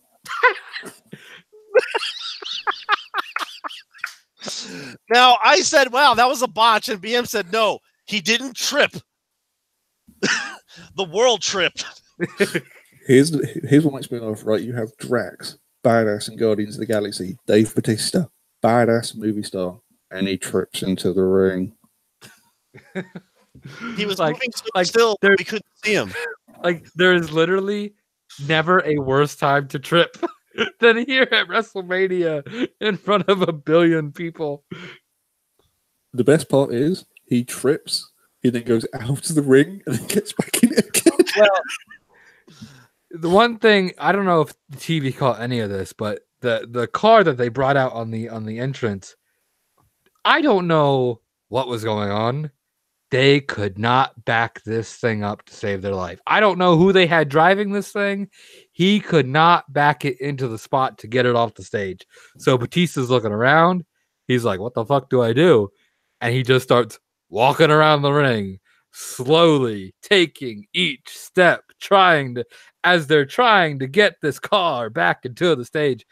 Finally, it took them like 2 fucking minutes. I think Batista's song looped, and finally they got it back in, and they were able to play Triple H's entrance. But it was like, oh my gosh, like this is a clown show. Do you know what it is? It's because they fucked themselves. It's because Triple H's entrance came out on the left-hand side, so it wasn't like they could even... Right. Right. It's not even like they could just pull forward a little bit. Like, Triple H also had a vehicle. Oh, wouldn't it have been so funny if all of a sudden, like, the thing just came up and you go, meep, meep, get out the way! He should have just, like, they should have just, like, blown the car up. Oh no! It should be like real life traffic, isn't it? So as he goes past, you like roll your window down. It's like, give him the finger. You just see him like giving the car the finger. There was a part of me. There was a part of me that Triple H would have come out first, and then you see Dave Batista in the car, give him the finger, and then driving away, going, "No, fuck it." There's your WrestleMania moment. Fuck you all. I'm done. So the actual match itself, again, was actually a really entertaining match. Why wasn't this an I Quit match? Yeah, that would have. I was kind of personally hoping for a Hell in a Cell. I was, I thought that might have been a good payoff to it as well. Well, then WrestleMania would have been like 12 fucking hours. One of my favorite bits of this match is when Triple H pulls out the nose ring. Nose ring. Oh, like James talked about it earlier. Like the moment he'll remember from WrestleMania is Heyman walking down to Real American. This is what I'll remember from this WrestleMania: is Triple H pulling out Batista's nose ring and just, oh my god, you sick fuck. That's not the funny thing to me. The funny thing is Batista's face of him going. The ridiculous thing was, I was calling these spots before they happened and go, "Wouldn't it be funny if Triple H beats the shit out of him like Simon Belmont with the chain? Oh, fuck, he's beating the fuck out of him Castlevania style." And then the tools go everywhere and I go, "Oh, that's a pair of pliers. What if he pulls out his nose ring? Oh my god, he's pulling out his nose ring. Oh, shit." I also love the fact the spot that he got a pair of, you got a pair of needle nose pliers? Was it no? You got a pair of like bolt cutters or something. He tried to like snap his fingers. Right, he just like stomped on his hand. I'm like, what the fuck, dude? But it was a fun match, and let's be honest, you got to tell you can see how much Triple H marked out when he done the Superman punch with the sledgehammer. It was a fun match.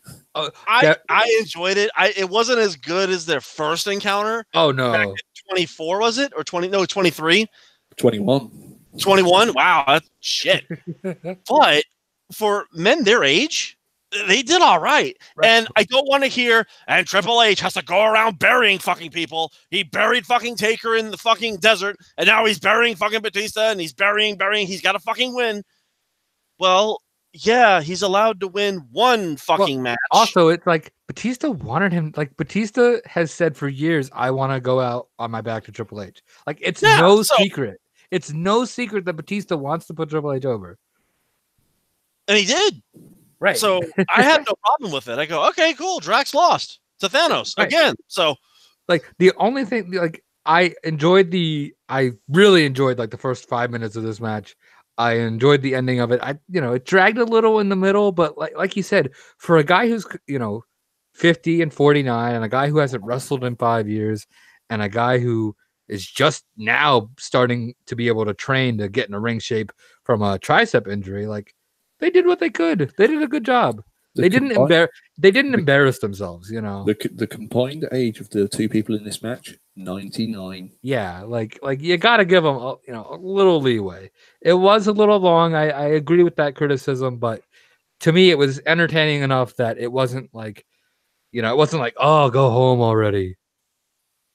I do like the fact that Batista said the following day, he's like, "I'm retired from professional wrestling." It's like, dude, you haven't been in it for like 5 years.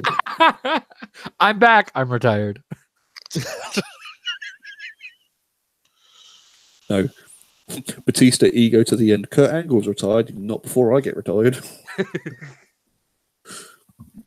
Speaking about Mr. Kurt Angle, segue. The one thing I want to... So the next match was Baron Corbin facing Kurt Angle. But can I say one thing? Every single person at WrestleMania, their entrance was at the top of the ramp. Why was Baron Corbin's only halfway down it? For a guy who they're pushing, it's kind of weird that it's like we have to save 30 seconds. Baron, go up halfway the ramp. And I say this match was very paint by the numbers.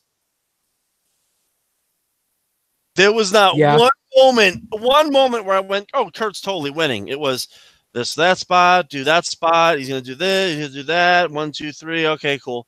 Wait, that's it? I think the thing about this match, and this is kind of getting into some of the build as well, and some of the complaints about Corbin being the guy.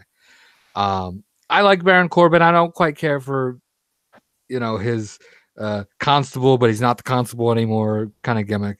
I like Corbin too, so I like Corbin too. Okay. So we're in some agreement on that. I also like the fact as well when they used to say he's the constable of Raw. Did you also notice how they had to be really careful how they said that? I swear to God, there was at least one time where one of them said he's the constable. I was like, whoa.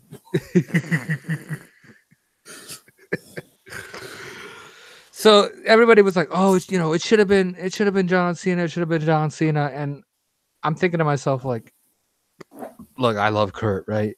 I think we all love Kurt, but like the dude can't even stand up straight. His knees are like the dude can't stand.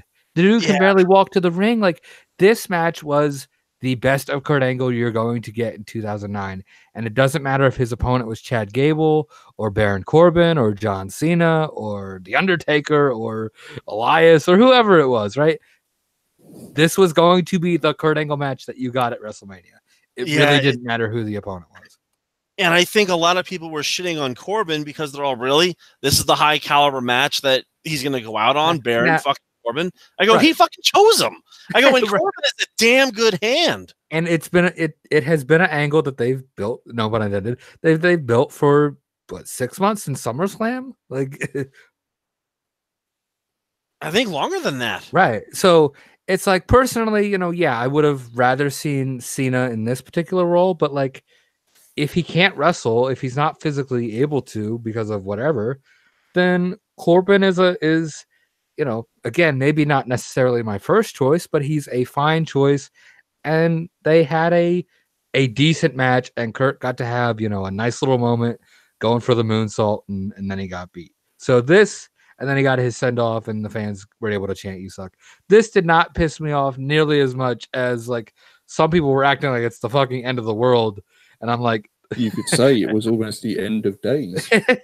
I'm like, at least the Iconics didn't win. But it's like what they did the next night pissed me off way more than what they did here. What I love the fact is I've said who would I, to me it would have just been hysterical if Jason Jordan beat him, because then he could say he beat Angle with a broken freaking neck. Yeah, where the fuck is Jason Jordan gone? Like, and doesn't that look like a terrible decision in hindsight now? Like, hey, we're gonna make this guy your son. Oh, by the way, he's fucked. Also, how in the fuck did they go Jason Jordan, Chad Gable? Also, yeah, Jason Jordan looks like him. How the fuck did they fuck that up? Also, can we point out that when Angle went out to see his family, where was Jason Jordan? At the welfare line. Are you telling me that he's not Kurt Angle's son? Are you telling me? Hell no. Are you telling me that this was not kayfabe and kayfabe's not real? Yes. You're telling me that Jason Jordan was not Kurt Angle's biological son? I am telling you, unless Sharmell gave birth to him, there is no fucking way that happened. And Booker T wouldn't allow that shit. Oh, yeah, I remember that from 2006. Imagine if that was the case. That would have been hysterical. Yeah, because did you also notice as well when they done the review of Kurt Angle's career? Notice they'd never done rapey Kurt Angle for a bit. They kind of I wonder why. 2005 Kurt Angle didn't appear in that video. I wonder why. Speaking of which, why has his hand since his return been taped? Oh, it's his wanking cloth. Got it. Okay. Like, it's gonna sound way like mean, but he probably can't move it. No, it's his wanking cloth. I got that from Matthew of Botch and Brain. He said when he came back at WrestleMania 34, he went, "Oh yeah, it's Kurt Angle in his wanking cloth." Woo! WrestleMania 19, this match was not. That's all I'm saying. Right. And I can't shit on it because I go, but I like Corbin. He catches so much shit from everybody, and he gave Kurt the best match he could. But look at the line of stars that Kurt has wrestled, and you kind of go, well, Drew tried, Ziggler tried. It's. I'm sure they're all, if we slam him too hard, he's gonna die. So, right. I thought this was a nice send off for a guy who, quite frankly, can't do it anymore. They didn't go too, it wasn't like they tried to go for 20 minutes. They went for 10. Right. They went for 10, and, Kurt didn't embarrass himself, So the next match after that was Bobby Lashley losing against Finn Balor in the Intercontinental Championship match. This is when I go, oh, fuck, we have this match too. Like, I'm all ready for the main event. And it's like, oh my God, we still have more. This is when I went, fucking finally. I've been waiting fucking 5 hours for this. Two things I want to say about this match. Number one, Bobby Lashley with the contact lenses looks fucking amazing. Yeah, why haven't they done that before?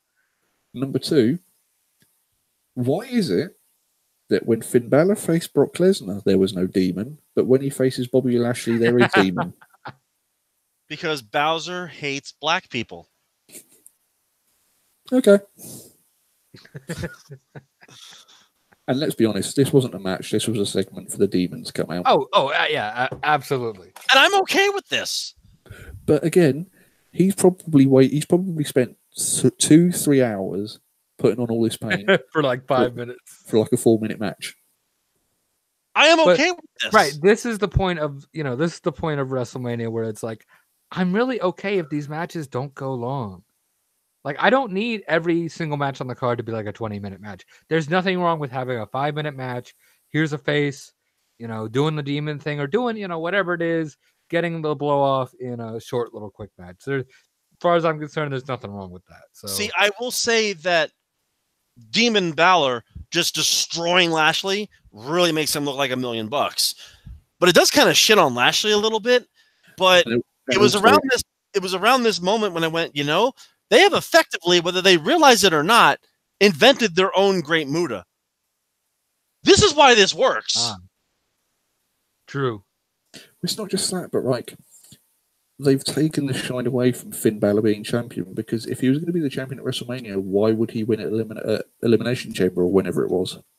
Right. Like that's my thing is like, I don't know, like it could have meant so much more. You're right. Like if Finn wasn't the champion a month ago.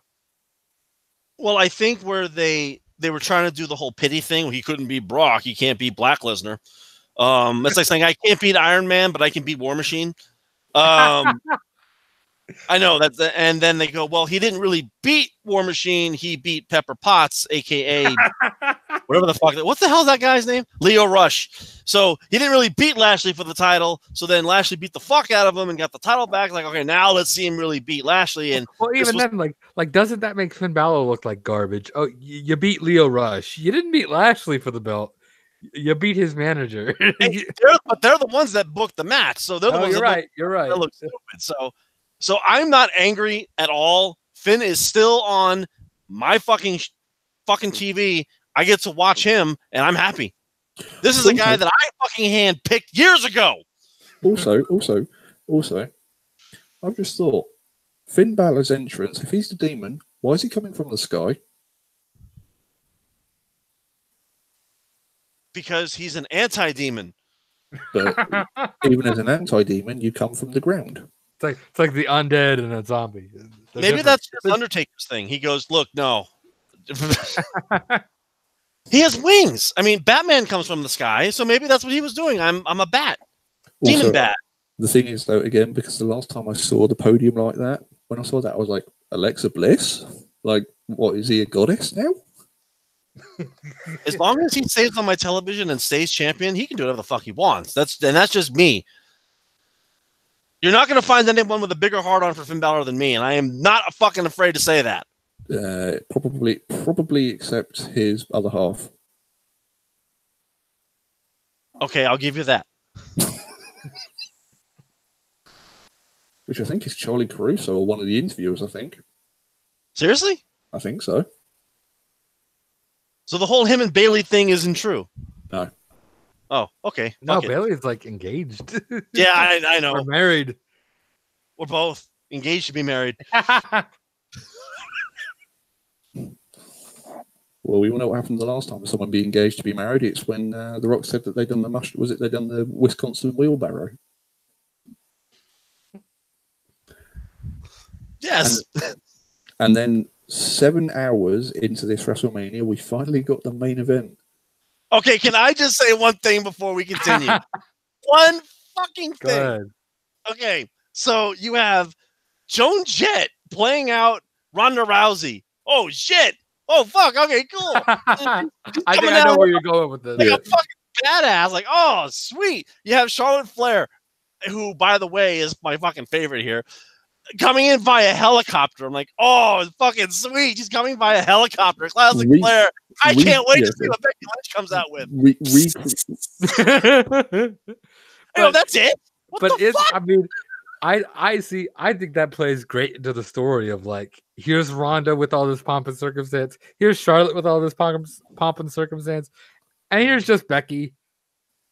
Just Becky. And here's Becky, who is trying to look like a very sexy version of Kill Bill. Yeah, I was waiting for like fire and fucking pyro. Right. And, like also like her to come out in like fucking level 97 wizard gear or something, and it was just, no, I'm reverse Kill Bill.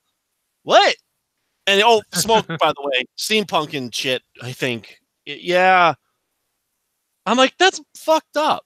The man got fucked. Oh, can we just quickly, before this match even begins, they bring out fucking R-Truth and Carmella to do a dance break. Yeah. Now, this may have worked if it had been 2 hours earlier, and the people were still in if the people were still in a good mood. But by this point, all we wanted to do was fucking go home. Why are you dancing? Surely a dance break you do in the middle of the show, not at the end of the show. Right. Like it was masterful trolling because I laughed when Alexa said, "We need a break." I laughed so hard, but it also pissed me off. So anyway, James, go ahead. Take us away to the match because I have so much to say about this. I think I'll let you go first on this one then. Oh, okay. Let me just say this right now, okay? Everyone knows I'm a huge Becky Lynch fan. But the way she fucking won this opportunity really rubs me the wrong way because she lost her fucking match at the Rumble and they just go, oh, just go ahead and go in the Rumble and try again anyway. And everyone cheered it. When that happened to Roman Reigns, everyone booed him out of the fucking building. So what is the difference here? Well, I look back at that and I remember I was saying that night, why'd you have Becky lose to like not even so much why'd you have her lose, why'd you have her tap? Why'd you have Becky in a title match to begin with? Why not put her in the Rumble? Right. And everybody was like, "Oh, it's getting Asuka over." What do you mean? People tap out all the time. Yeah, it really got Asuka over by WrestleMania, right? Didn't it? I know, right? And I'm like, no, like Steve Austin would have never tapped out when he was facing Shawn. Like The Rock would have never tapped out on his way to WrestleMania. Like you could have done a pass out, you could have done a fluky roll up with a tights pull. You could have done anything to get out of that match except for Becky tapping out, and they did it. And I don't know why. I to this day have no clue why they did that. Because reasons? So anyway, the match happened, and I don't know what it was. Actually, I know what it was at the end, but for some reason, this main event that they have been hyping and booking and promoting, where I says, okay, there's 3 ways they could book this. If Triple H books it, Becky wins. If Vince McMahon books it, Charlotte wins. If I book it, Ronda wins, and everyone can go fuck off. So I didn't know what was going to happen, but it just seemed like they were very off. Or is that just me? Did it seem like the spots just weren't landing, and did it seem like everything was kind of okay? Wait, okay, go, and then it was just okay, go, and then the pinfall happened, and I go, and that's the match. It certainly seemed like I know all three of these girls can do way better. Oh yeah, like it was kind of like the AJ Orton thing where it's like this match had been built up so much, and I thought the angle they did last Monday with the police and stuff was fucking fantastic. Yeah, and it's like, where was that in this match? Where was the why weren't they breaking table? Like they broke one table, but why weren't they beating each other with sticks and punching the fuck out of each other? And like it never felt like that sort of vicious and violence that we've seen in the buildup. It was. I don't want to say like Triple H, like that Triple H Orton match. I don't want to say it was that, but it was just where's the violence? Where is the intensity? Where's the fire? Well, yeah, it's much like it was much like the Dean Ambrose Seth Rollins match from TLC last year. Yeah, where they had exactly. Where it's like, here's a blood feud. Let's lock up. And it's like we got a little bit of it towards the end. Like they took out Charlotte with the table, and then they had Ronda. They had Ronda and Becky, face off, and the crowd was getting into it, and they started, punching the fuck out of each other, and then literally a minute later, it's over. And it's like, I was just starting to get into it. Like I was just starting to really get into this match, and they pulled the rug out under it. Also, with Ronda Rousey saying tables are for bitches, so tables are for bitches at WrestleMania, but driving a car into someone else is a-okay. And also, if we take anything by a realistic standpoint, if Ronda Rousey should have been arrested, she shouldn't have been at WrestleMania because she actually took hold of a police car and crashed it. I mean, I think all three of them shouldn't have made it to WrestleMania. Really, that would have been fucking amazing. So they're all arrested. So, ladies and gentlemen, WrestleMania is now over. So my whole thing with going into it was Becky did everything fucking wrong. She was like anti-establishment, and all they said was go to the doctor. No, I ain't going to the doctor because fucking you're holding me back. No, just go to the doctor, dude. WrestleMania is like fucking 12 months away or some shit. You'll be fine. No, I ain't going because you're holding me back. Dude, just go to the fucking doctor. Just what the fuck? And then she just became more. It was weird because they did that thing, and I think, it was I'm sorry to cut you off there, but like they did in my life. They did like 4 different angles in the span of like 2 months. Like they did 4 different ways of doing it, and it's like the injury thing could have worked, and Becky not wanting to get it checked out could have worked. But then literally a month later, they're like, "Oh, if you sign a waiver, like we'll let you compete." Why did you have her go to the doctor? Why didn't she say that in the first place? Okay, I'm injured, I'm fucked. Let me sign a waiver. Problem solved. Because Becky didn't know which leg was injured. Oh, you're right. That too, yeah. Because one night it was the left leg, then it was the right leg, then it was the left leg, then it was the right leg again. Oops. So going into the match, it was just like JJ said, there was no fire, there was no passion. It was just, shouldn't these three be like beating the shit out of each other? Like I was expecting epic, like Star Wars shit, right. And it was just stroke done. Like when you think about like back in Survivor Series, like Charlotte beat the fuck out of Ronda with a kendo stick, like and like Becky beat the fuck out of both of them with a crutch not too long ago, and they both, they all crashed police cars fucking Monday. Where was the weapons? Where was the kendo sticks and the chains and the chairs and whatever else? Well, see what I heard is the match ended on a botch. It's certainly okay. Like if you want to know what it was like in the building, it certainly. I'm curious because on TV it was like the crowd was like, "The fuck happened?" No, that's so. Ronda gets her up. Becky counters into the crucifix. 1, shoulder up. 2, 3. Well, everybody thinks it's a 2 because she got the shoulder up. People aren't counting the 3; they're counting 1. Pause. Shoulder up. 1, 2, da da da da da. Wait, whoa, what? That was a 3? So the referee that in that match has actually been fined for doing that. As he should be. You have to, like, you cannot, when you see her shoulder is clearly up, you just have to say, bitch, put your shoulder down. Put your fucking shoulder down and let me count 1, 2, 3. But now I heard that the original finish was supposed to be Charlotte tapping out to Becky. So I wonder if there was like 10 minutes more of this match and the 1, 2, certainly, it definitely felt like the match was, because they just did the Ronda Becky, face-off spot, and a minute later it ends. That feels like a spot you do in the middle of a match. Yeah, apparently this was the ending of the match. It was just done wrong. I don't question that was the ending, but I question the booking of the ending. At that point, that match had gone over 20 minutes. So, like, I'm going to say this, and I know I'm going to get feel like it. I'll say that it didn't feel like it had gone 20 minutes. I don't know if that's a good thing or a bad thing, but I'm going to say this, and I know I'm going to catch a lot of shit for this, but this felt like a Divas match. Does that make sense? I don't know if I could go that far, but I can see it. This was not. It's not Becky, Charlotte, and Ronda. They didn't. And maybe it was just the fucking pressure that, oh God, we're the main event. But then but they had their own fucking pay-per-view where they've done this. So this was not like, this was definitely, I've been a big Ronda catches a lot of flack. I've been a big supporter of Ronda as far as like in the ring, like her promos are shaky at times. Yeah, of course. That was to be expected, right? But like in the ring, she's fucking fantastic and deserves a lot more credit than she gets. Same with Charlotte. Fucking fantastic and deserves a lot more credit than she gets. This was not their best night.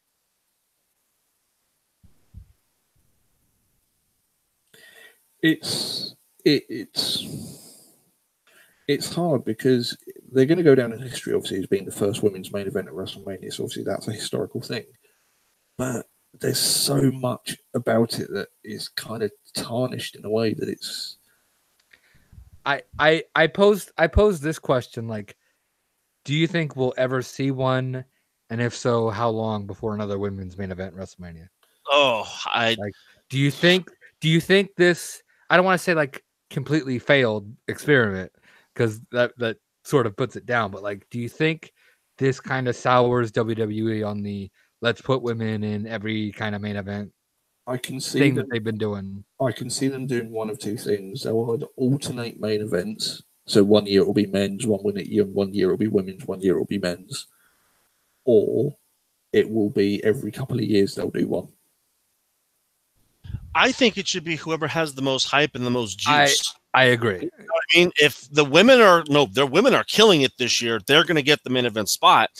I think I definitely think the triple threat should have main evented. Like I don't think any other match should have main evented. I agree with absolutely the card placement. I definitely agree with this. Should have been the main event. I can't argue with that. I wish the match was better. Like at this point, I was going, WrestleMania has been decent, so this match is going to be and that's what I was thinking too, is the card hasn't been stellar. The matches haven't been stellar, but maybe they're waiting for the main event to do that. Yeah. The whole crescendo, and it was just, and I go, really?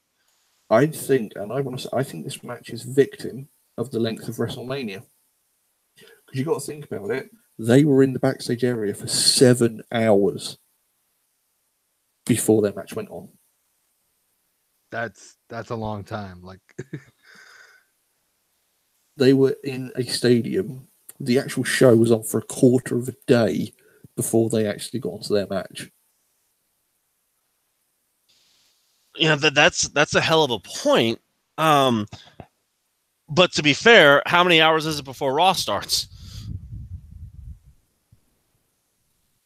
In terms, what do you mean? No, I mean the actual WrestleMania itself before they got. Oh, I know, but imagine, okay, Monday Night Raw is going to be 3 hours tonight. By the way, Charlotte, you're main eventing, so she's been at the building for God knows how long already. So I wonder if it was just a combination of that plus main event jitters, or if it was just they just weren't connecting. Like something was off about this match. They didn't look confident, if that makes any sense. I think also like the ending does play a factor in how good the match was, right? Like I think if Becky, let's say does a superplex off the top through a table and pins Ronda, like that's a much more satisfying and conclusive end than a roll up that quite frankly is botched and people don't know if it's a 2 count or a 3 count. So I think if you have, even with the match the way it was, if you had that definitive, here's Becky tapping out Ronda or tapping out Charlotte or doing a big super move off the top to Charlotte or Ronda, that's a way better ending and ultimately a way better match than just a fluky roll up out of nowhere, botch 2 count. Well, again, it makes me wonder if there was supposed to be more to the match, but since the ending got fucked up, it was shit. Becky wins, but we still have 10 minutes. Becky wins. Fuck off. You know what I mean? Like, it makes me wonder if there was more that was supposed to happen, because even the fans on TV were like, "What?" Right, like personally myself, like I thought it was a 2 count, and then the bell rang, and I'm like, "What?" Like if they were going to market this as a shoot, then this was brilliantly done in terms of an actual shoot. But there's so much confusion and trepidation around it like that was my first thought was like, wow, a Becky Ronda rematch at like SummerSlam or whenever, like that'll be fucking crazy, right? But then you hear like Ronda might not be back. We don't know what Ronda's state is, so it's like, why do this ending if you're not even sure she's like, if she's coming back, then okay, maybe it's a little bit more forgivable. But let's say, I think Ronda has a broken hand, so she won't be back for a while. Right. Like, let's say Ronda let's say Ronda has a kid or whatever, whatever the rumor is. Like, let's say Ronda's not coming back. How bad does this ending look, if that's the case? Yeah, I seriously wish they would have did the 4 horsewomen versus 4 horsewomen in War Games, but I can't get what I want. But I definitely think we're getting that one day. I definitely think that's not be soon. Yeah, so the way things are going, not at the moment. Well, yeah. But yeah, it did seem like something was really off with this match. And the only thing that after that all settled, that went, wow. So some guy attacked Bret Hart because he hated the fact that the women were in the main event, and the referee fucks up the spot. Is it too coincidental? Or maybe he's got a point, right? I think it's one of those things that I think unless we physically were there, and I'm not talking JJ being in the crowd, but unless we were physically backstage, I don't think we're ever going to understand as to why it happened as it happened. Is it another one of those things where we just expected more and it didn't live up to what we think it was going to happen? I think that's the biggest thing for me personally. I found myself a lot of times, and I try to go into shows or into matches really with no expectations, because I've had matches where I thought this is going to be match of the night, or this is going to be amazing.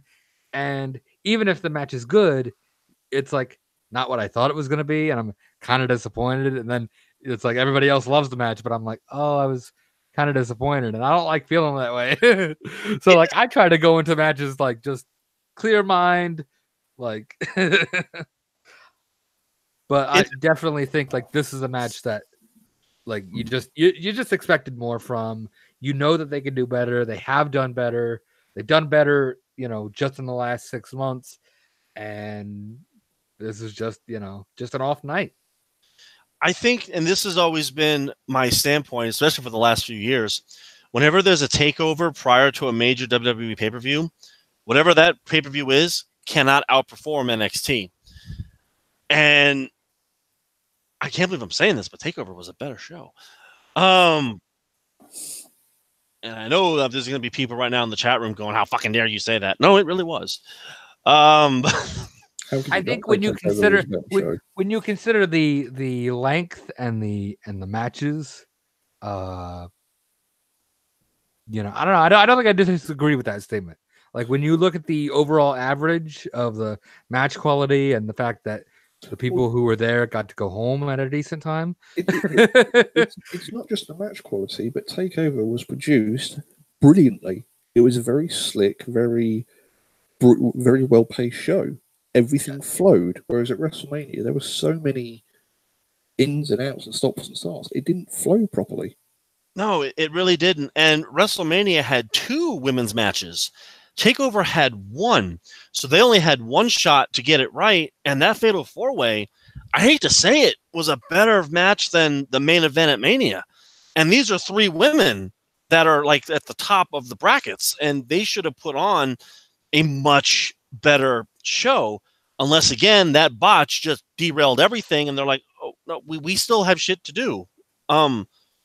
Oh, fuck. Here's your titles. But, okay, yay. So I wonder, again, we're not going to know for sure what happened, but I do call that the boomerang or NXT effect. It's weird. It's weird to me. I haven't gone back and watched this match, so I'm trying to think in my head, but like, did Rousey or Lynch even get an armbar in? Like I think Charlotte got a figure 4 in at one point, but like, I don't think any of the others hit really any of their signature moves. I think Ronda did once. At least it didn't feel like it, like it didn't feel like, oh, she got out of the arm, she was close to tapping into the armbar. Like maybe I'm misremembering, but it seems like Charlotte got in like 1 figure 4 and like that was it. It's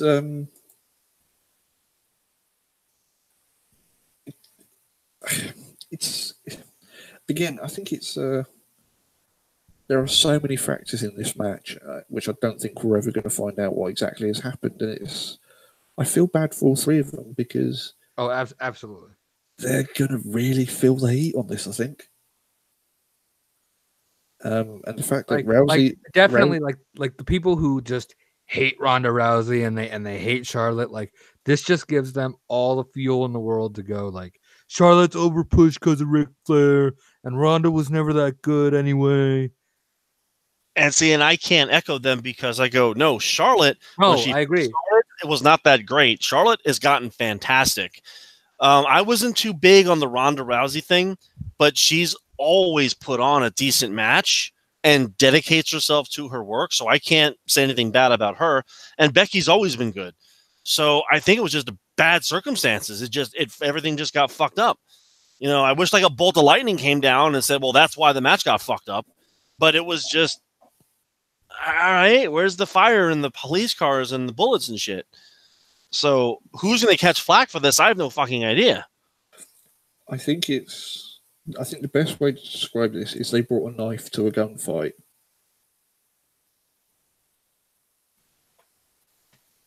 That's fair. Like, yeah. Like I think right to the point we've made earlier, like say they had built this more, MMA, UFC, with like training packages and stuff like that, right? Say they had done more of that. We might not feel so much like the match was flat, right? Because it's not quite as pro wrestling intense, like fire and cars and this and that. But like once they've gone, quote unquote, the wrestling route and they've gone to the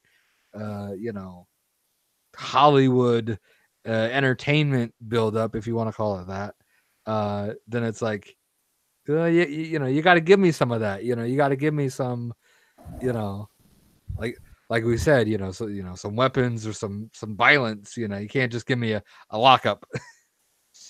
This is the kind of stuff that turns people off to wrestling or makes them go, this is why we don't. This is that kind of thing that turns people off to it. And the women, I don't think it was necessarily their fault because they're not the ones that fucked up the finish.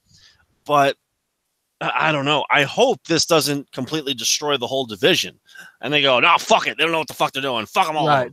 Fuck them too. And the Iconics. Fuck them too. Well, they can fuck them, but I hope this doesn't stop. I hope this doesn't stop them from pushing, talents, whether it's male or female, talents that deserve to be pushed and deserve to have their, stage at WrestleMania.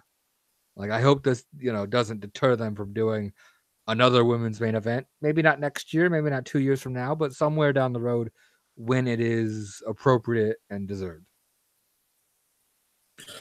And I think that's kind of the main event in a nutshell in terms of it was unfortunate. I think it was just unfortunate circumstance. It became bigger than it could be contained, if that makes sense. The hype was almost too much. I could see that. Like everybody went into this thinking it was going to be a bloodbath kind of thing, if we're going to be honest, and it didn't really live up to hype. Now, is that because they promoted it too well? Well, I don't know, because I think since 31 they've been doing women's matches at Mania. I mean, really good women's matches, and they've all been pretty good. This one just kind of made you go, this should be fantastic, and it just wasn't. So I don't know if it's a matter of overhype. There has to be other factors that we're not seeing, or there has to be something that we don't know that they know, because I kind of felt like I stayed up 7 hours and that's it. It's like if I go to see Avengers in 2 weeks and they just do a reverse snap and that's the end of the movie. Like I'll be throwing shit. It's like if War Machine takes out Thanos, you're like, oh, okay. I mean, Thanos is gone and the good guys win, but like, really? They gave it to Ant-Man? Right. And I think the main event obviously will sum up your opinions for WrestleMania, because obviously it's the big match of the show. And I think with WrestleMania this year, like I said at the top of the show, it's a very solid show, but I don't think it's going to be memorable. I would put it on the level of WrestleMania 22 or 23, where you go, it's a solid show, but there's bits and pieces, but it maybe doesn't all click. It's not a WrestleMania 24. It's not a WrestleMania 28, which is just solid shows throughout the night. Actually, it's funny you bring up 28. Like, this is kind of my thought really for the whole show is like, we had 3 baby faces that went into WrestleMania and we wanted to see them win, right? Seth, Kofi, and Becky. They won. As far as I'm concerned, like that's a good show, right? It was a good WrestleMania. Maybe not memorable, maybe not like all-time great, but for the first time in at least what feels like a long time, we went into WrestleMania with a set of baby faces we wanted to see win, and pretty much every single one of them won. And that's what WrestleMania is about, and that's what WrestleMania is for. And 2 out of the 3 were fun, if not great matches, for the baby faces to win. So, I think it's been a long time since we've had that. It was refreshing, and it was much, much, much needed on that front. Yeah, but to echo James, I think this is one of those WrestleManias where they go, It kind of felt like, you remember 25? Where they built the fuck out of it, and it was just, no, you have 2 good matches, and that's a stretch. Everything else is just kind of, okay. Like it was a good show. It's just not going to be. It's. Do you know what I say? It's one of those WrestleManias that will be in the top 10, but it's always it's either 9th or 10th, but it always gets changed. Right. It doesn't crack the top 5. It wasn't, it wasn't all time. Yeah. It's one of those WrestleManias that, depending on the day, you will change it and go, oh, today it's the 10th. Yes. Tomorrow it's the 9th. I think it's one of those, like, not in the top 10, certainly not in the bottom, 15 or 20 or whatever. It's somewhere in the around 10 to 15 range. Yes. And it's going to be interesting, obviously, to see where they go. Obviously, post WrestleMania, as we know, the first few pay-per-views. Well, the pay-per-view after WrestleMania this year is Money in the Bank. Yeah, which is weird because usually it's Backlash. Which makes you believe, are they going to be doing? Is Money in the Bank going to be a bit of a bigger show this year? Because that's the WrestleMania leading or the It's- WrestleMania. Money in the Bank is definitely like the top 5, right? Like it's definitely one of the big 5. I think can we all agree on that? It is now. Like, Yeah. I mean, as far as I'm concerned, like I get more hype for Money in the Bank than I do for like Survivor Series or the Rumble even. So, final thoughts on the whole weekend of events then? Well, NXT was absolutely fucking fantastic. I'll just say that right off the bat. We didn't talk much about it, but every match on that card was solid. But for my money, for the whole weekend, Velveteen Dream and Matt Riddle stole wrestling. They stole everything. That was just an awesome fucking match. The Hall of Fame was nice. It just sucks that it's tarnished because of the incident. WrestleMania was okay. I just wish there was more. Overall, I'd give the weekend 3.5 out of 5 stars. I think I'll echo those sentiments. A lot of those. A very good weekend, a very fun weekend. I would certainly suggest to anybody who may be listening to this, if WrestleMania comes within driving distance, Bring a sandwich. It's pack a lunch. Number one, pack a lunch, but then like you really should go and like enjoy yourself. Kind of maybe leave your opinions at the door, so to speak. But like, it's definitely worth it to go enjoy, have a good time. It may be a little long, but it's worth it at the fun time. No, it is long. Well, for the foreseeable future, it's a long time. And I thought the Royal Rumble was long. I had to go to work the next day. I got home and I'm like, okay, when do I have to go to work? In 2 hours? Fuck me. I have Raw the next day? Do you remember back when WrestleMania was in your state and it was only 4 hours long? Yeah. I'm jealous. I am too. That was a long weekend too, but at least I got home in time to go, I can still go to bed and get a couple hours of sleep, not 2. Right. Like, what's the point in sleeping? Fuck it. I'll just Iron Man it all the way through the fucking week. In terms for me, NXT, how does Pete Dunne have a chest left? Because I'm pretty sure Walter basically put his hand right through his chest, grabbed his heart, and pulled it out. And ate it. Johnny Gargano, Adam Cole is the perfect epitome of Johnny Gargano came out in the entrance of boos, and by the end of the match, everybody in the world was cheering. But did he have to be Iron Man? Yes, he did. Oh, okay. Hall of Fame, obviously, is the Hall of Fame, as we've spoken about it before. Obviously, the incident that happened, obviously, is taken away from it. And WrestleMania to me was as DM said, WrestleMania. It was good, but not one I'm going to remember for, 20 years down the line. I'll remember it bits. But if you turn around and say, what do you think of WrestleMania 35? I'll go, yeah. Yeah. Problem is, I'm now going to have to watch Takeover again. I've watched the Gargano Adam Cole match like 10 times already. I might have to watch the Takeover event again because it's so good. I saw some people kind of saying like, oh, he kicked out too much. And I certainly get that. But like, I'd rather he kick out too much and get the job done than like, oh, Johnny Gargano is going to chase the belt for another fucking year. Like at least the babyface won. Hey, at least everybody sung Walter's theme. I'm happy. I can't believe they got me to cheer for Velveteen Dream. I don't know what fucking world I'm in.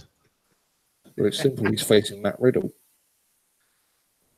Well, I have no problem with Matt Riddle. It's just the whole, he's going to die. He's going to fucking kill him. And then it was an interesting roll-up. I go, he ain't going to fucking, oh, God, he won. Oh, my God, he won. Like, I don't really get the whole, like, bro thing. I don't really care for that. But, like, midway through this match, I don't want to say, like, he turned heel, but, like, he was wrestling a lot more, like, vicious. And I was like, oh, okay. This is what people are talking about when they're talking about Matt Riddle. Like, this is why people are. This is what I got it. Matt Riddle started turning heel. Walter was backstage. Went, "You want a heel? I'll show you a fucking heel." My God, did he? It's like Pete Dunne. His reign ended at 685 days. It's like, fuck the reign. I'm surprised he's still alive.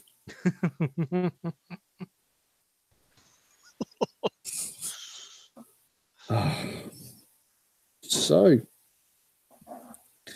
3 hours later, that is. And we said we weren't going to go WrestleMania length. Yeah, we'd still be at the pre-show. Well, we're at WrestleMania 21 length, I think. Can I say that the pre-show was fucking wasted? I mean, there's nothing on the pre-show was like stuff you had to see. Well, I mean, the women's battle royal, okay, that's kind of cool, but they gave it to Carmella. Oh, okay. Of all the people they could have gave it to, okay. The 205 live match was a match I actually wanted to fucking see, and it was like, oh, okay, this deserves more. And then the Andre the Giant Memorial Battle Royal, I go, okay, well, this could be cool. They're giving it to Strowman. They're totally giving it to Strowman. Well, maybe he'll fight off against like Bray or something, or Harper, and 2 SNL guys. I go, they just wasted 2 hours of my fucking life. And the one match we've forgotten to talk about, but I think there's a reason behind it, the tag match. Oh, yeah, the pre-show tag match. And yeah. Remember when the Revival were fantastic and then they just got shat on? Yeah, I believe it's when they went up to the main roster. Yeah. Let's think. Sasha went up to the main roster, got wasted. Bailey went up to the main roster, got wasted. Revival went up to the main roster and got wasted. Asuka got put up to the main roster and got wasted. I think I see a pattern here.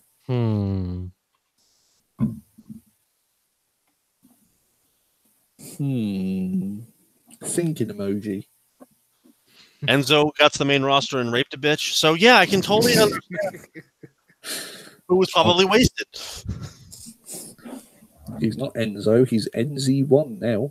NZ1. Sounds like a fucking alcoholic beverage. Sounds like a cell phone. Sounds like a battery. A new NZ1 from Nokia. How you doing? Oh God! Oh God! I just gave him an idea. Fuck. No, there's only one person that can do "How are you doing?" and it's Joey. Hey, how you doing? That's a friend. That's a friend's joke, people. If you're too young for that. Oh God, really? We're gonna have to say that, aren't we? Yeah. Oh, that makes me feel old. There's going to be people, there's people in the world who don't know who friends are. Oh, there's shame. People out there who don't know what number WrestleMania is. Back in my day, we had numbers. Yeah, numbers? Why would they put numbers on it? Hey, remember what we just had? We had the 35th anniversary of WrestleMania. Yes. Because everybody knows your first WrestleMania is an anniversary.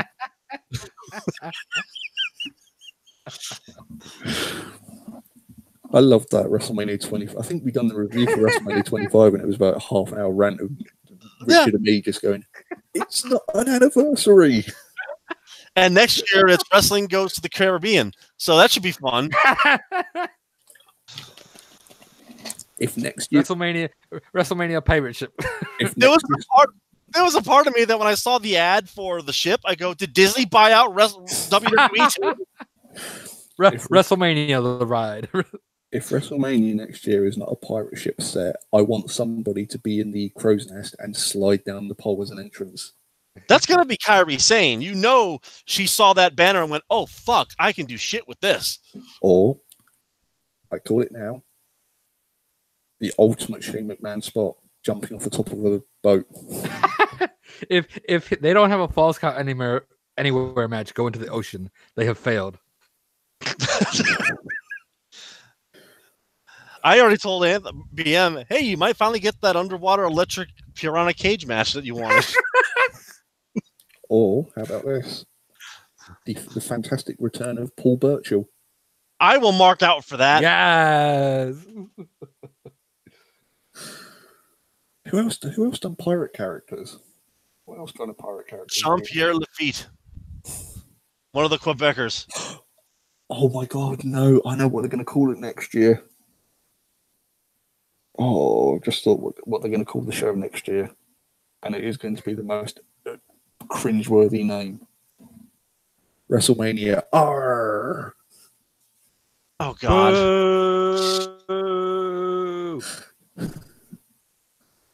It is, isn't it? It's going to be WrestleMania R. Oh God. I hope not. We've gone from WrestleMania to WrestleMania R. There you go. WrestleMania R. Oh God. I think on that note, we'll leave it there. Probably for the best. We'll have to do the. We'll see you for WrestleMania 36. I might be going next year. I'll pack a lunch. Yeah. I'm gonna pack a lunch. You better pack 2 lunches. just pack a whole 3-course meal. You know what's gonna suck for Appetizer, Jake? dinner, dessert. What's gonna suck for him is he's coming from fucking England. So He's WrestleMania, like, oh fuck, it's hot. Oh shit, what the fuck? not only that, he's gonna go, I have a plane in 20 minutes. Can we wrap this up? What match is this? Right? He's gonna be stranded in Tampa Bay. For No, real. Do you know what I'm gonna do? Do you know what I'm gonna do? If I go to WrestleMania next year, I'm gonna bring a 3-course meal. But what I'm gonna actually do is I'm gonna bring my own table with me, and I'm just gonna eat my dinner whilst watching it. It's gonna be like a live cabaret act. Oh, I'm gonna have somebody pretend to be a butler and be like, "Garçon, bring the wine over." Dressed to the nines. Oh no, you know what I'm gonna do? I'm gonna go to WrestleMania dressed in my finest suit and just be like, "What? I thought this was a classy event." All right, ladies and gentlemen, thanks for listening to this. Thanks for enjoyed listening to our return, and hopefully you enjoyed it all. And who knows, we might be doing another one of these again in the near future. Who knows? If you're down, I'm down. Yeah, send us feedback, and if I don't get back to you, I don't fucking care. In the words of Malcolm Tucker and In the Thick of It, fuckety bye.